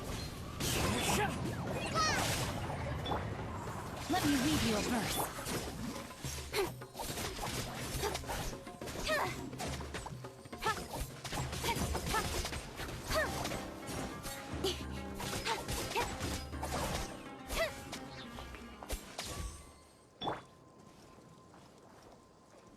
The wind knows me.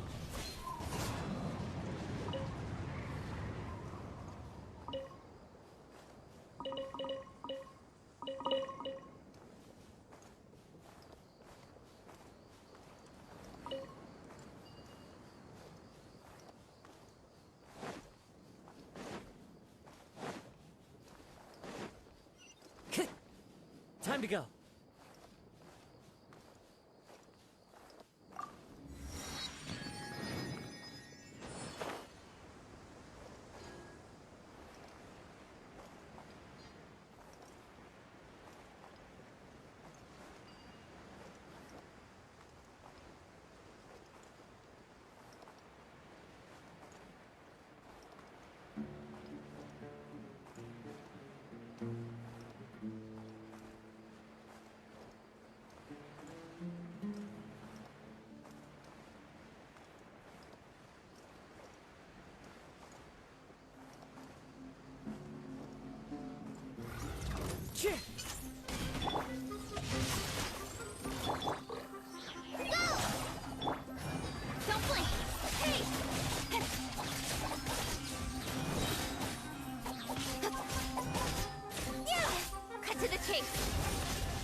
far as treasure is concerned.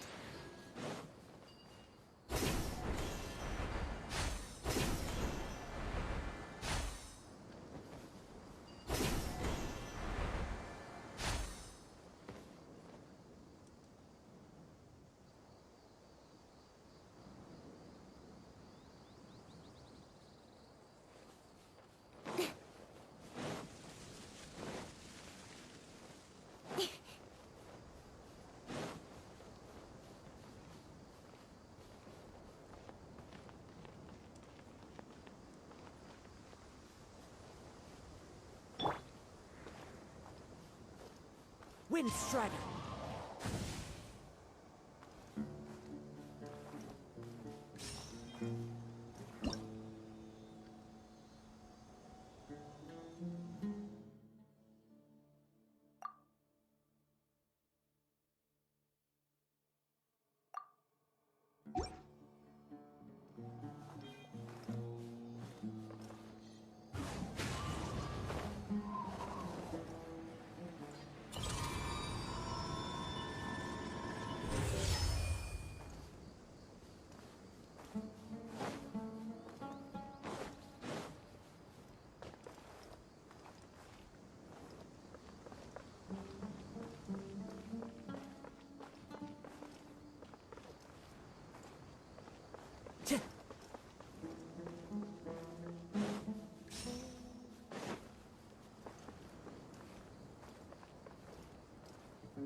Time to go.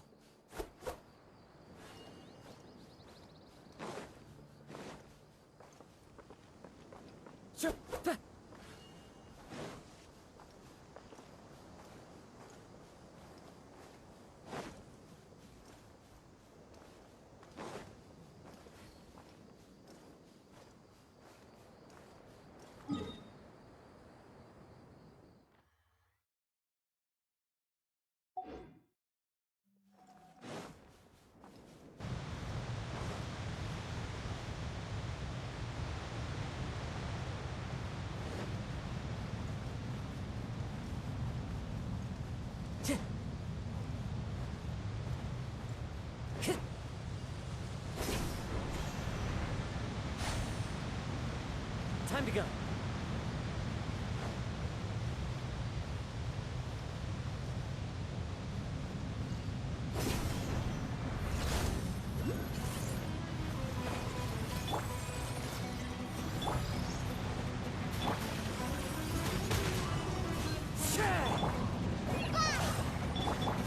Fallen leaves, adorn my night!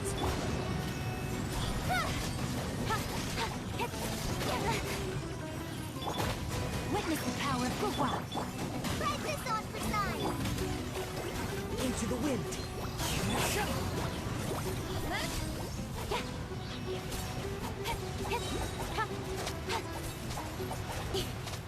With sword comes shadow. Go! The wind knows me. Speed of light.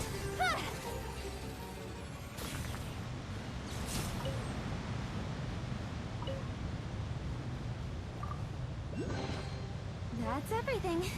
On to the next.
birds come!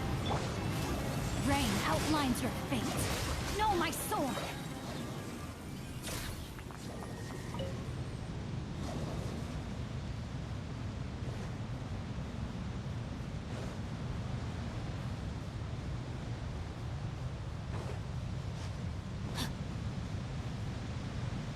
Time to act. Body and mind.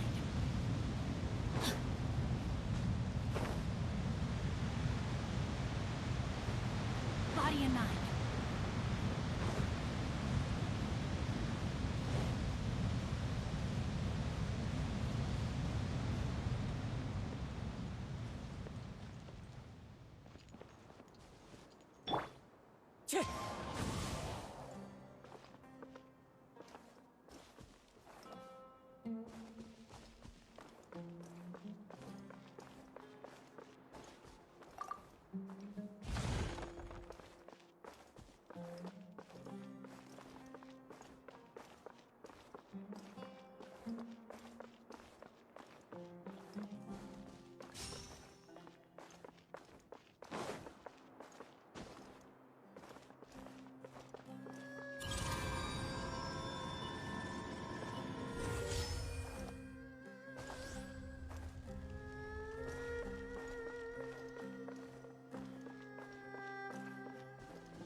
Who says there aren't benefits to a life of wandering?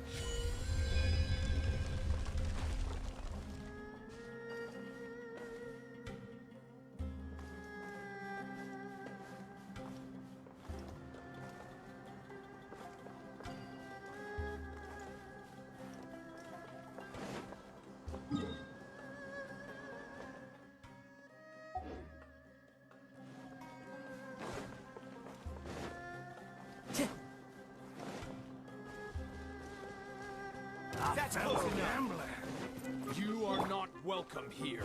Into the wind! Rim cutter! Cut to the chase. Speed of light. Rain outlines your fate. You want this one? The wind knows me.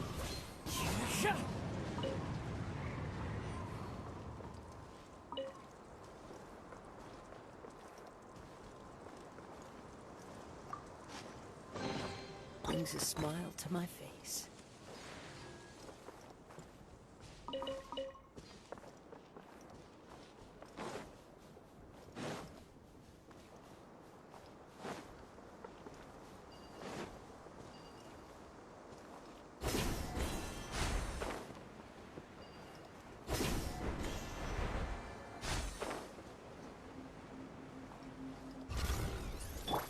Know my sword! Nowhere to hide. Don't blink.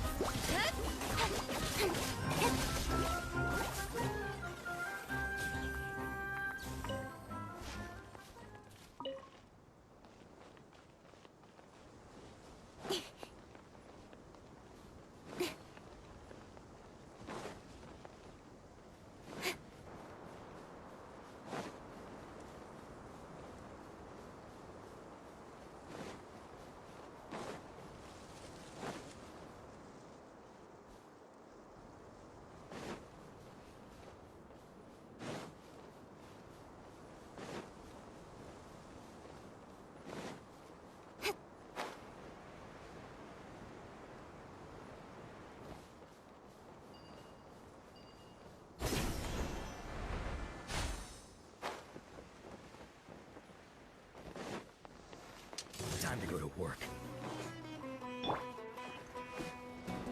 Into the wind.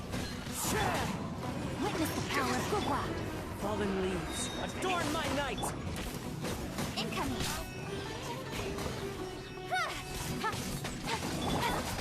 We'll meet again.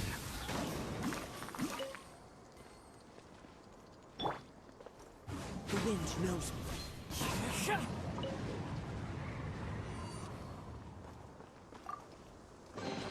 A fateful offering.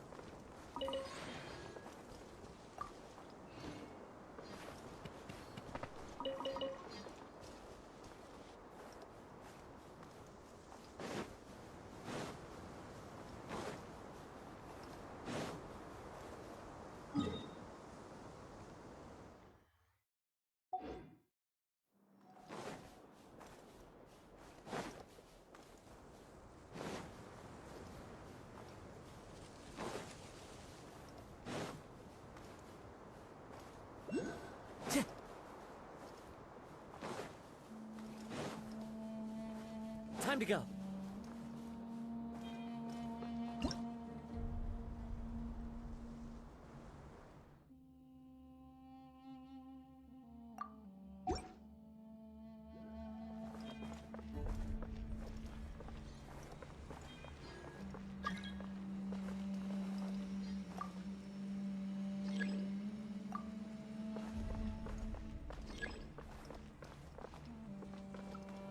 One with nature.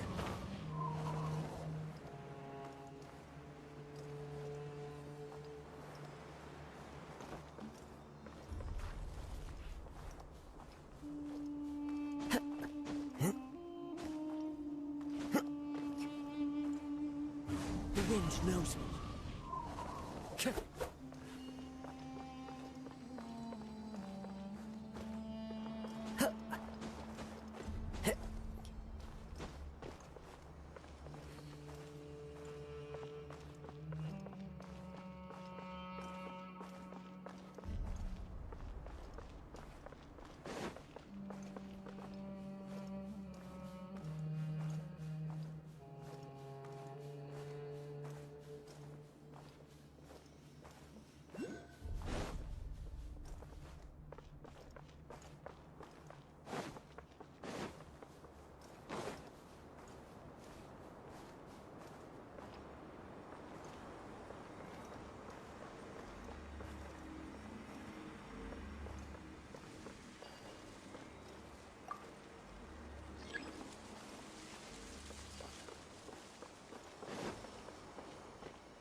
Huh.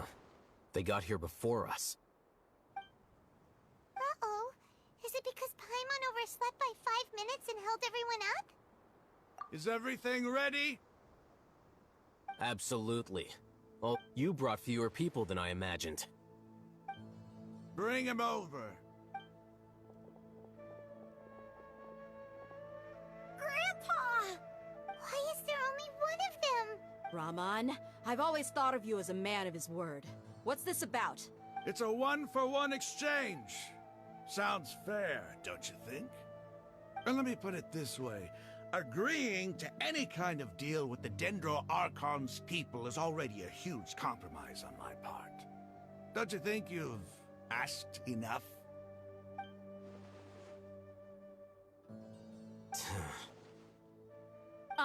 You stay right there!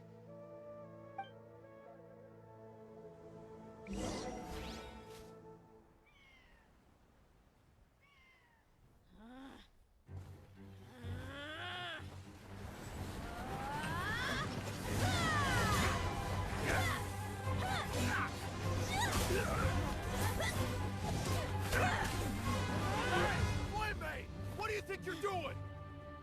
Grandpa! Don't you see this blade here? You coward. Why are your hands shaking? Wait a second. It's a earthquake!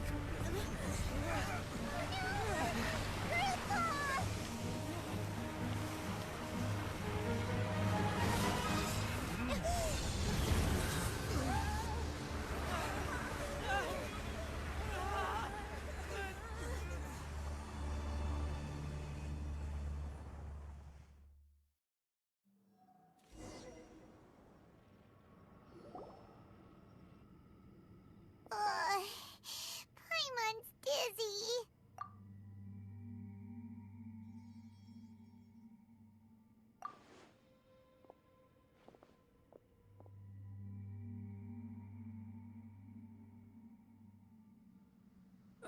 This day's going just great. What a nuisance. The sand dune collapsed. I saw an energy field. The village keeper protected us. It glowed green with dendro. Just like you said, it may well have been the remains of Lesser Lord Kusanali's power inside the scholar's body. The Dendro Archon. The present one. Grandpa? Grandpa? Oh no, he's getting confused again. Hey, look around you.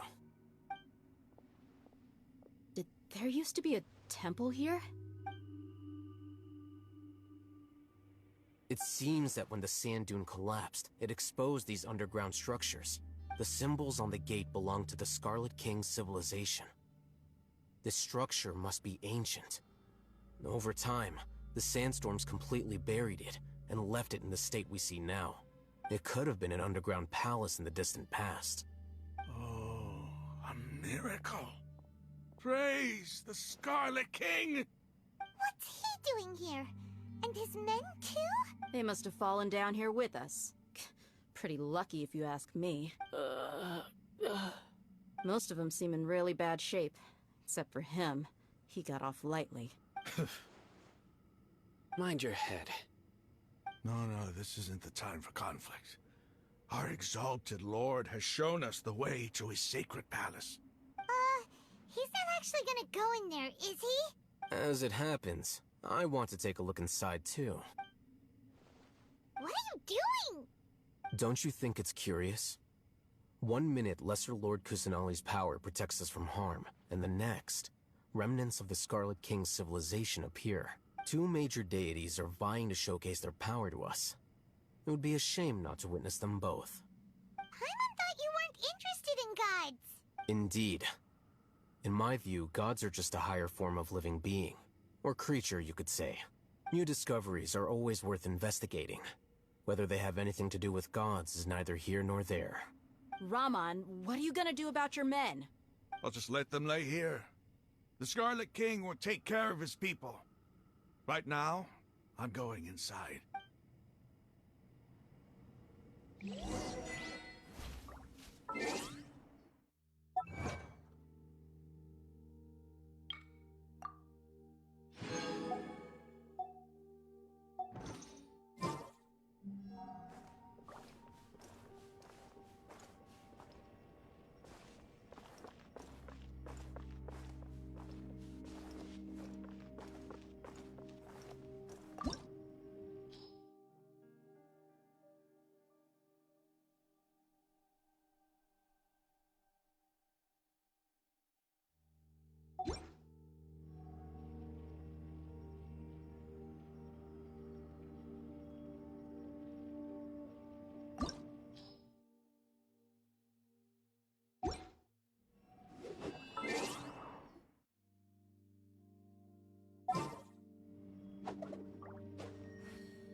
Kamisato Ayaka, present.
It's full of life here.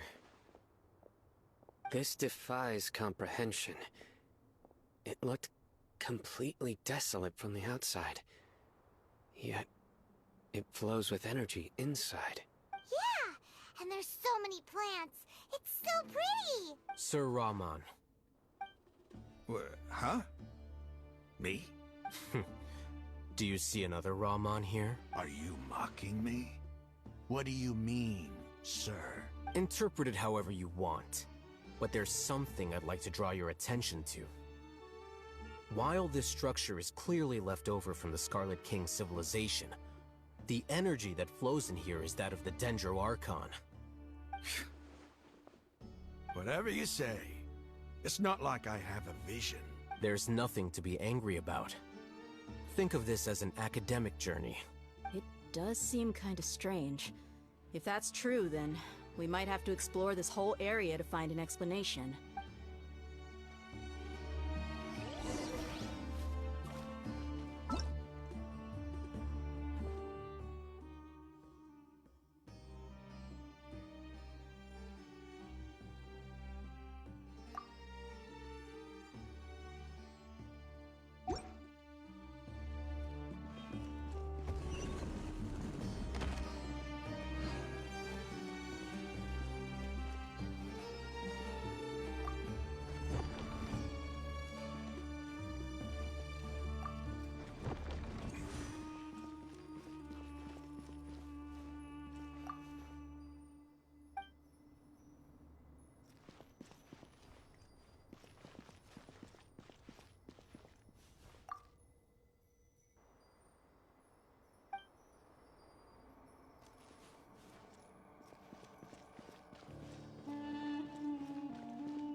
Adventure time!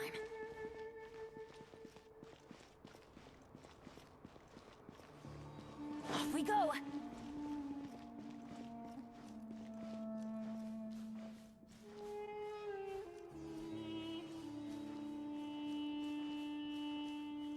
Adventure time!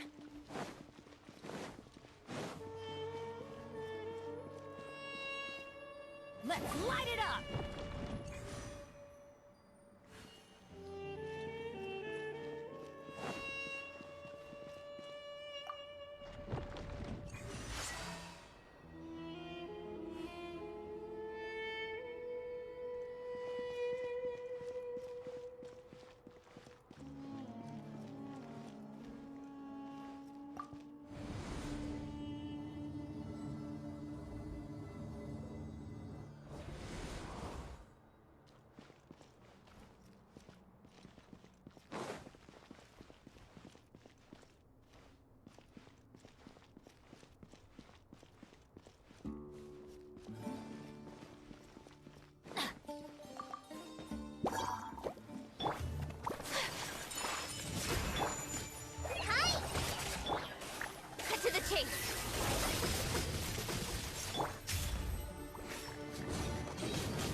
Speed of light!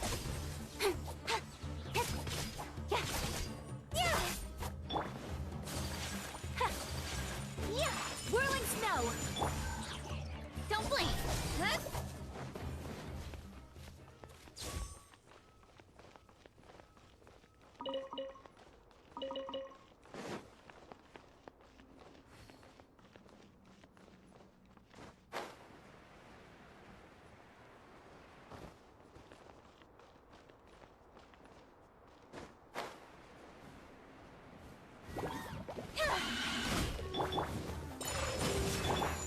Write this on for size!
Onward comes Shadow!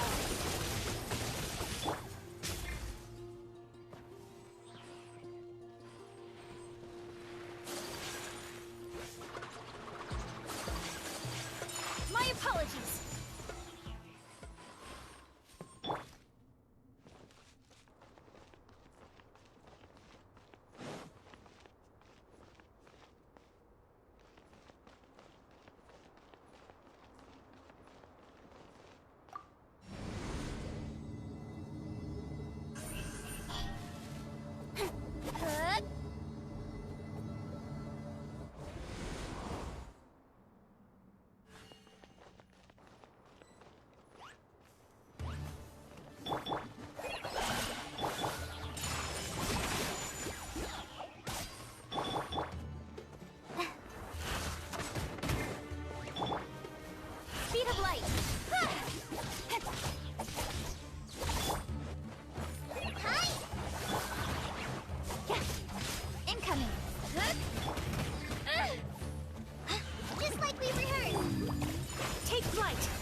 It's a sight to see.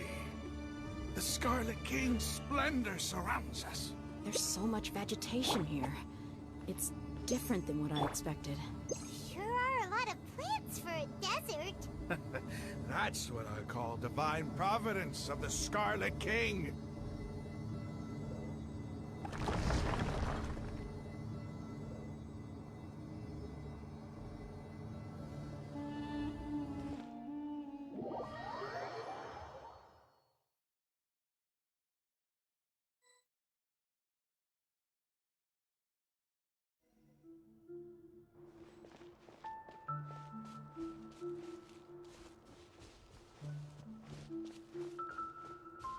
It's getting brighter! Oh, it looks so beautiful!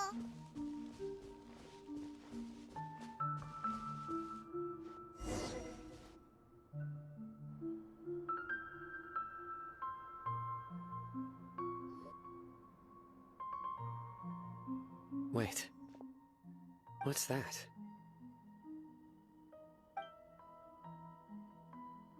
A load of flowers. And it looks like there's something among them. These are Scarlet King runes. They left something behind. Yes. It's an elegy written in an ancient script. What does it say? Here lies our faithful priest Kasala. His wisdom is a miracle among the people, deserving of high praise and admiration. You can read ancient Scarlet King script? Of course. Every student needs to master at least 20 languages before they graduate.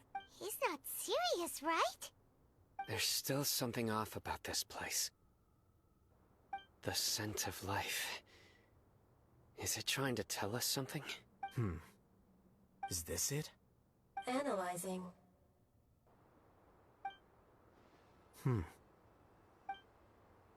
There seems to be a hidden message among these skeletal remains. Excellent.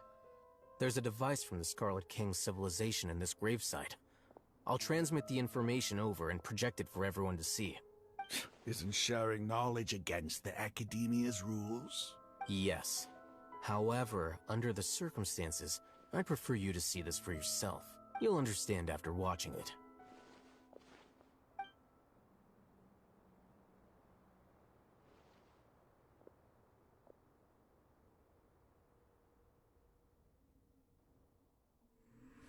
Civilization is born of knowledge, but so too can knowledge be its demise.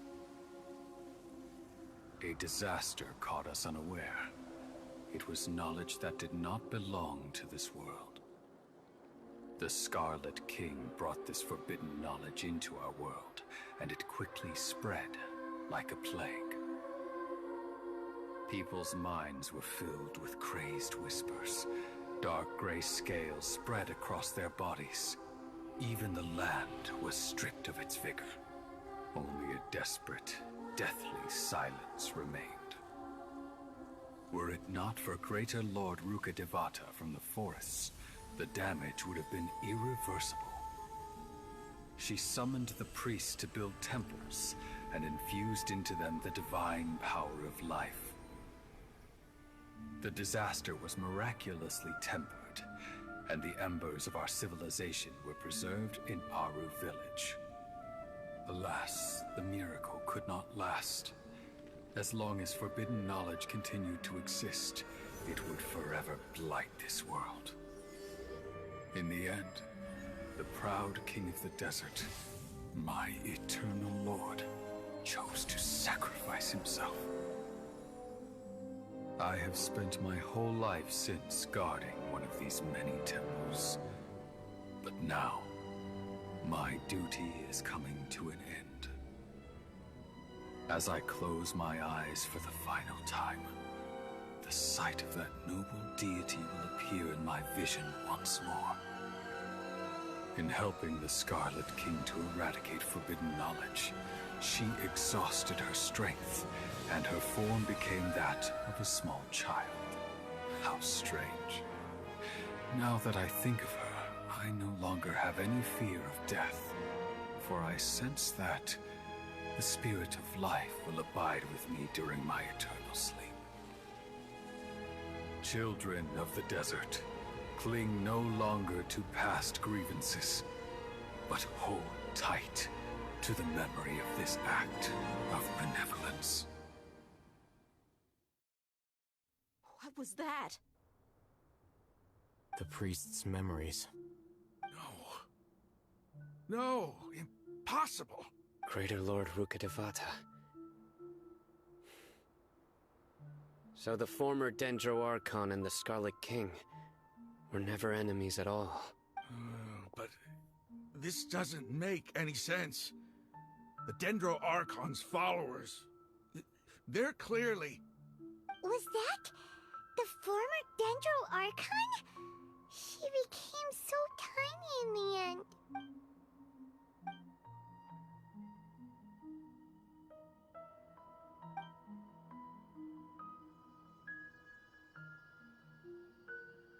You might be distrustful of the Akasha, but there's no reason for you to doubt the Scarlet King's technology.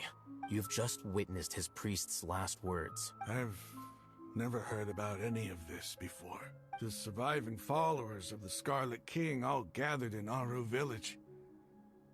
Our god did not make mistakes.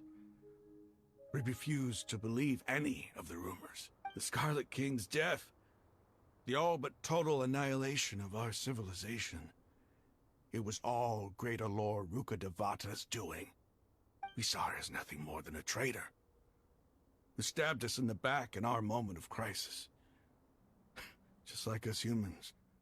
Fighting, feuding, double-crossing each other to survive in the desert. You were blinded by your prejudice.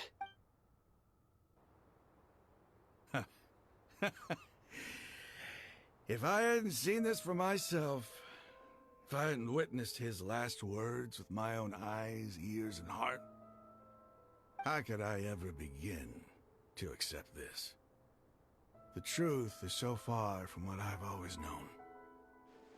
Am I really supposed to believe that after all these years, all this time seeking revenge, suddenly now my enemy is my savior? Raman, that's enough. Give it a rest. You're starting to make a fool of yourself. Dia, tell me, my Eremites and I, what are we even fighting for?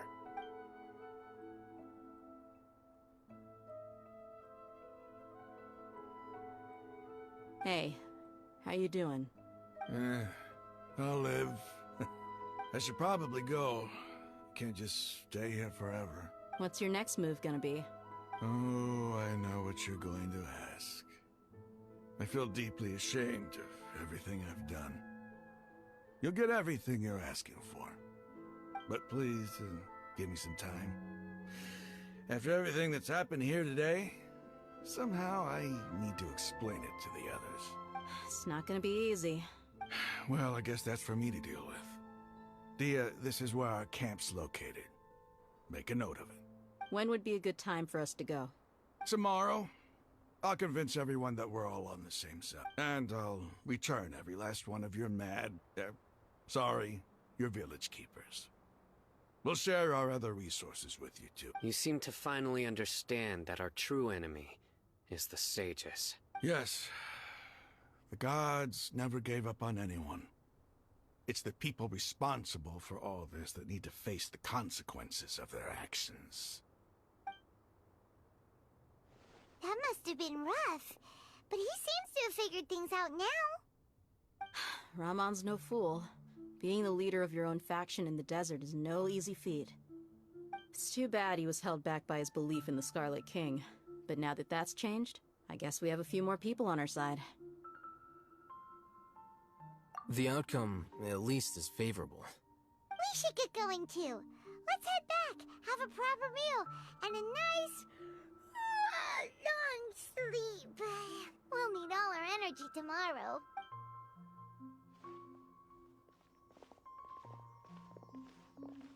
Sino, we're leaving! Stop yelling.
One with nature.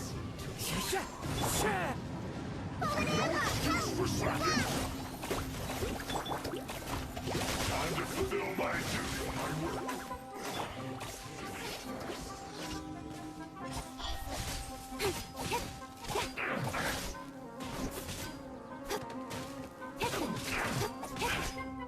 Incoming. So quiet.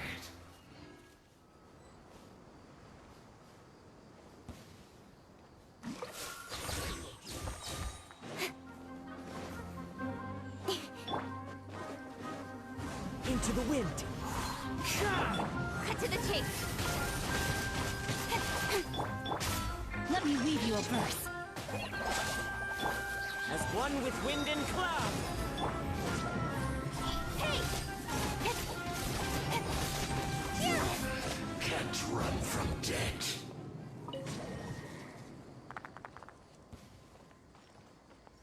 There you are. Time to act. Rain outlines your fate. Know my soul. Rain cutter. Press this on for size. Speed of light.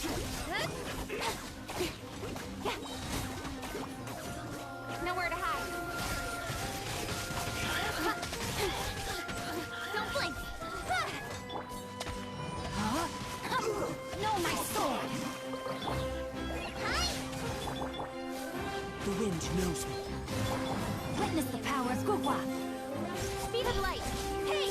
Get to the chase. Don't blink. Just once more. You give, you receive.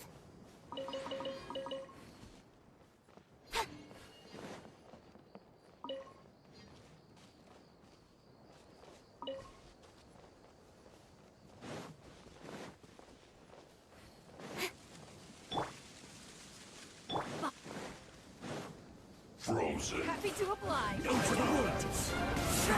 Fallen leaves. Adorn my night. Got lucky that time. Speed of light.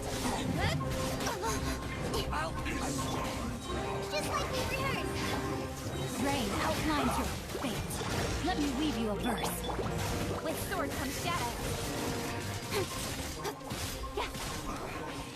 I'll be back.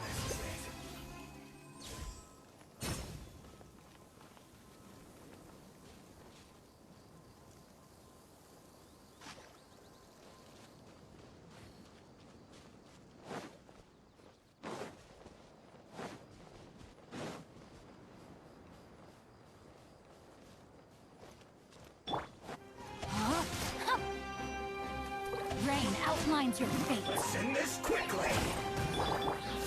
Wind strider. Clouds high. The birds call. Don't blink. Hey! I guess this is it.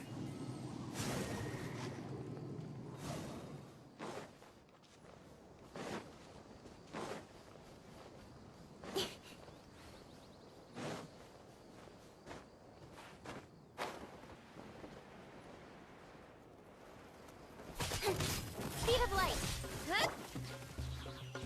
One with nature.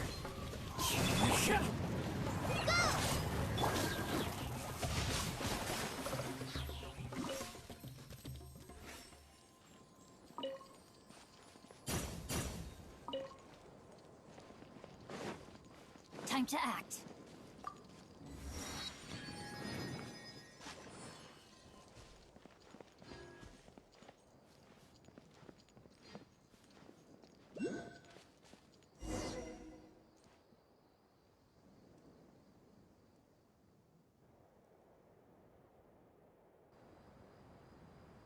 It's all good. Whatever the boss says.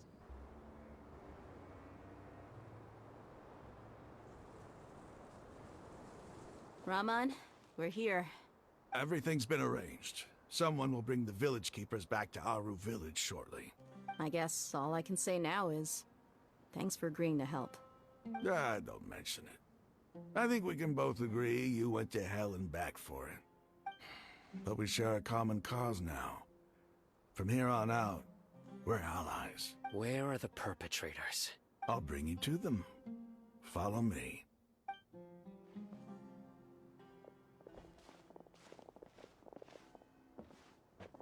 So these are the people who kidnapped the village keepers.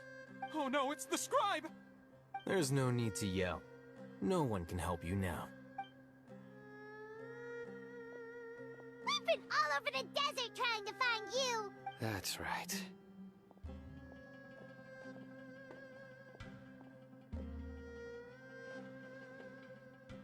General Mahamatra? No, no! Make it quick, please! Swift and painless! Whoa. The moment they set eyes on Sino, they turned pale like they've seen a ghost! You should have known that I would be coming for you. Wait, we were just following orders. You know what I'm talking about, right? There's no way we could have done all this by ourselves. No, not Sino.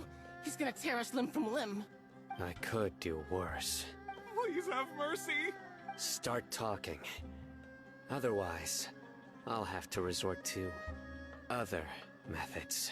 So, your superiors have kept you quite busy recently. Why? What are they trying to accomplish? They, wanted to extract canned knowledge. Don't play dumb. You know what I'm really asking. They extract divine canned knowledge. Then what? I really don't know how to explain it. Well, you better start talking or you'll be sorry! You don't want to make things any more difficult for yourself, do ya? Be my guest.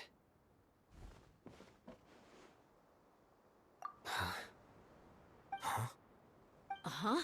That sure didn't sound like a fancy metaphor or anything. You're serious, aren't you? How did you know? There's no use hiding it now. Yes, you're right.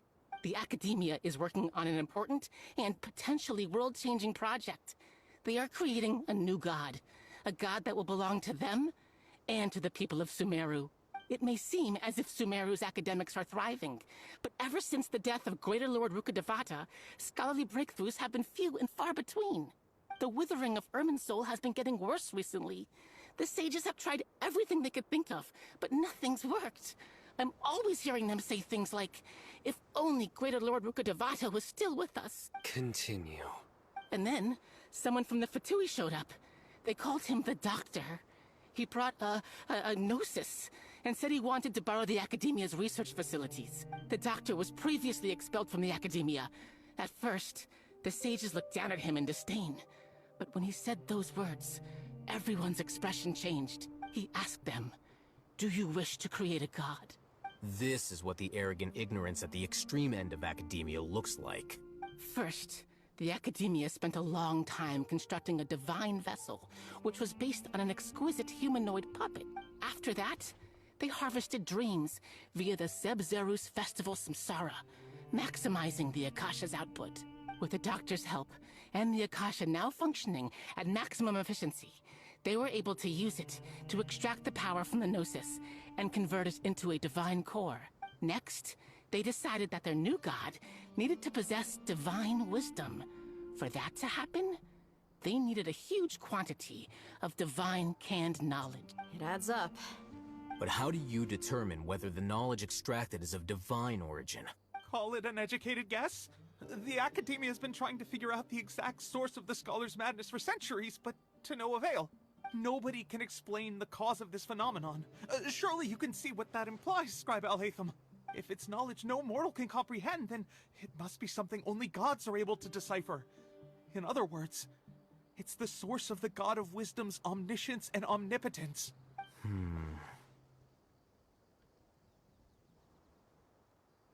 You must have noticed by now. The Academia doesn't care about who their god is. It's the ability to exercise control over knowledge and wisdom that matters. It is as if they are cursed with a desire for omniscience and omnipotence that burns in their blood. Some organisms demonstrate phototaxis, and thus orient their entire lives in respect to sources of light.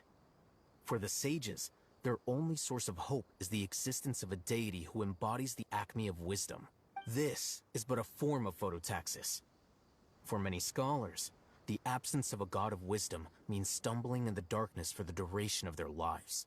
Then what does Lesser Lord Kusanali mean to you? Is she not a true god present in this world? If you already have a new god, why try to create another one? From the beginning, the Academia has never treated her as a god.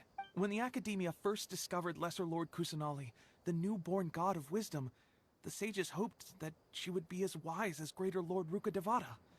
But upon evaluation, they found that at the time she possessed no more intelligence than any ordinary human child. The sages never had a ruder awakening. This forced them to accept that Greater Lord Rukkhadevata had indeed passed away. Not to mention that Lesser Lord Kusanali's gnosis had been used to power the Akasha this entire time. By herself, she has neither an Archon's raw power, nor the spectacular insight expected of a god of wisdom. Slowly but surely, people began to forget about her existence. So, this is the path the sages have chosen.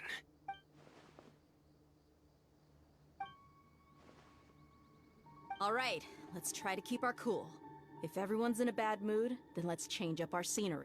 Rahman, give me a few men to help us escort the village keepers back to the village. And these two scholars, they're coming too. Sure, as you wish.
The wind knows it. Fallen amber! Help! Incoming! Hey!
Time to go.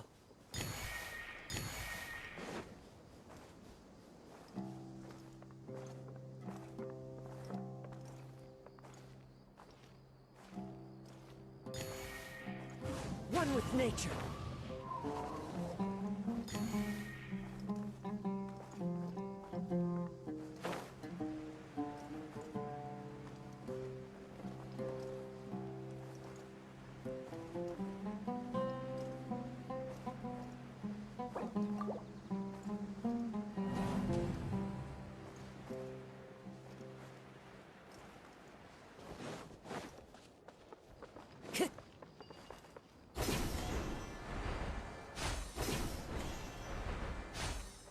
Time to go.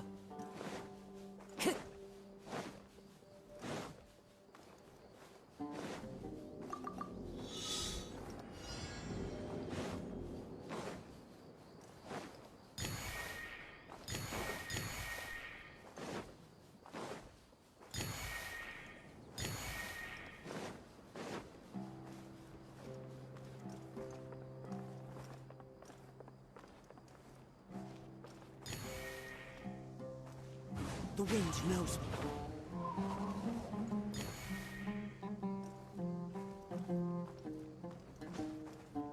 Yeah.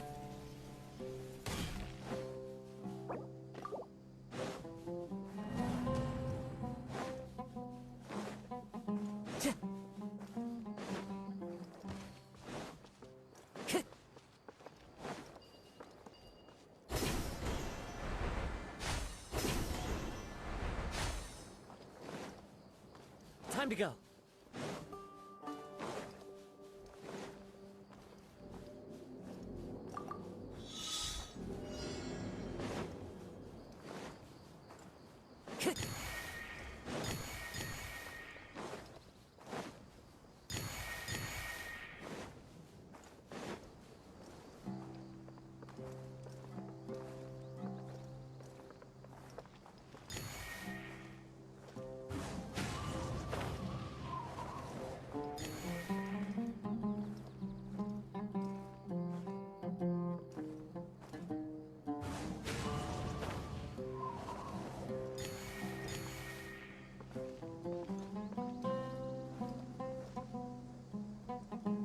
Into the wind.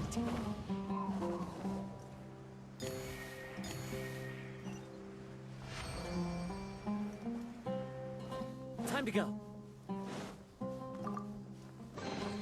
A fateful offering.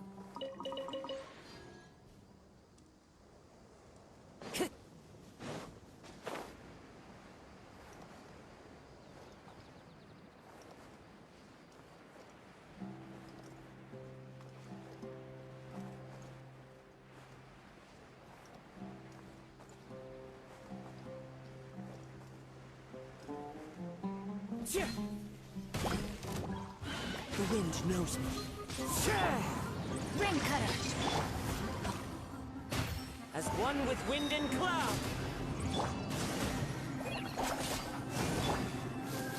Speed of light.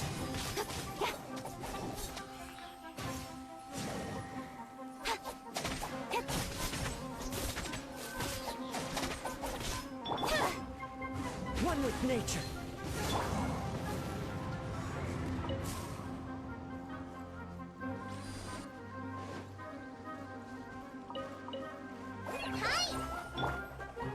Rain outlines your fate.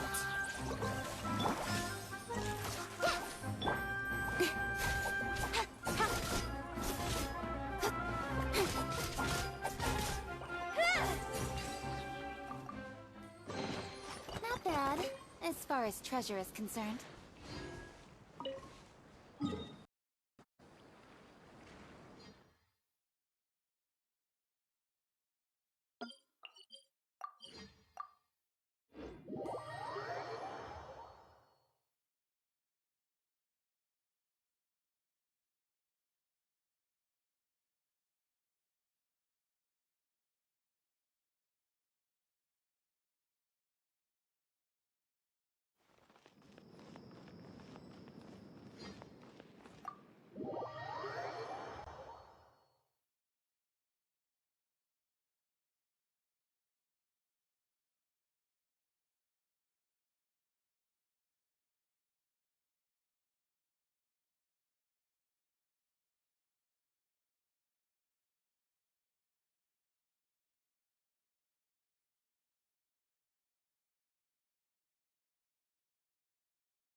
The village keepers you found have all been returned to their homes, and each one has a dedicated caregiver to look after them.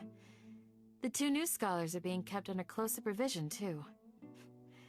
Really great work, everyone. The atmosphere is so heavy.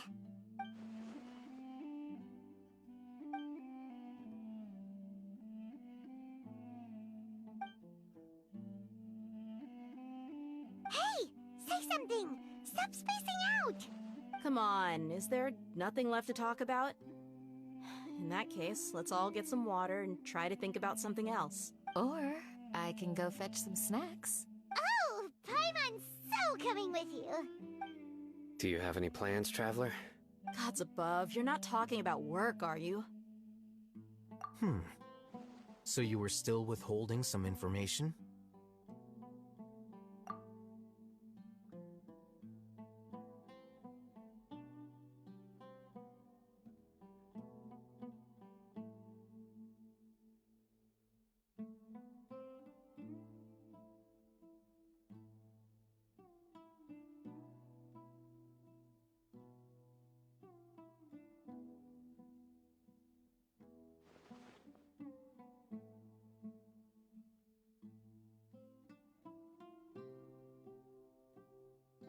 Even though we lived through all of this firsthand, it still feels super surreal to hear you talk about it again. What a whirlwind of a story. I felt like I was holding my breath the whole time. It seems like there'll be more issues to face in the days ahead than I'd anticipated. Still, now's a good time to make our next move. Now that Ramon's joined us, we'll be an even stronger team. It's time to make a plan. Indeed. These events are a flagrant transgression of the rules in every sense. We cannot allow it to continue. So, everyone, are we on the same page? Crush the sages and rescue our god. That is our ultimate goal. Well, let's brainstorm a little more about what other resources we can draw on. The next time we gather here, we must have a solid plan. Yep, it'll work out for sure.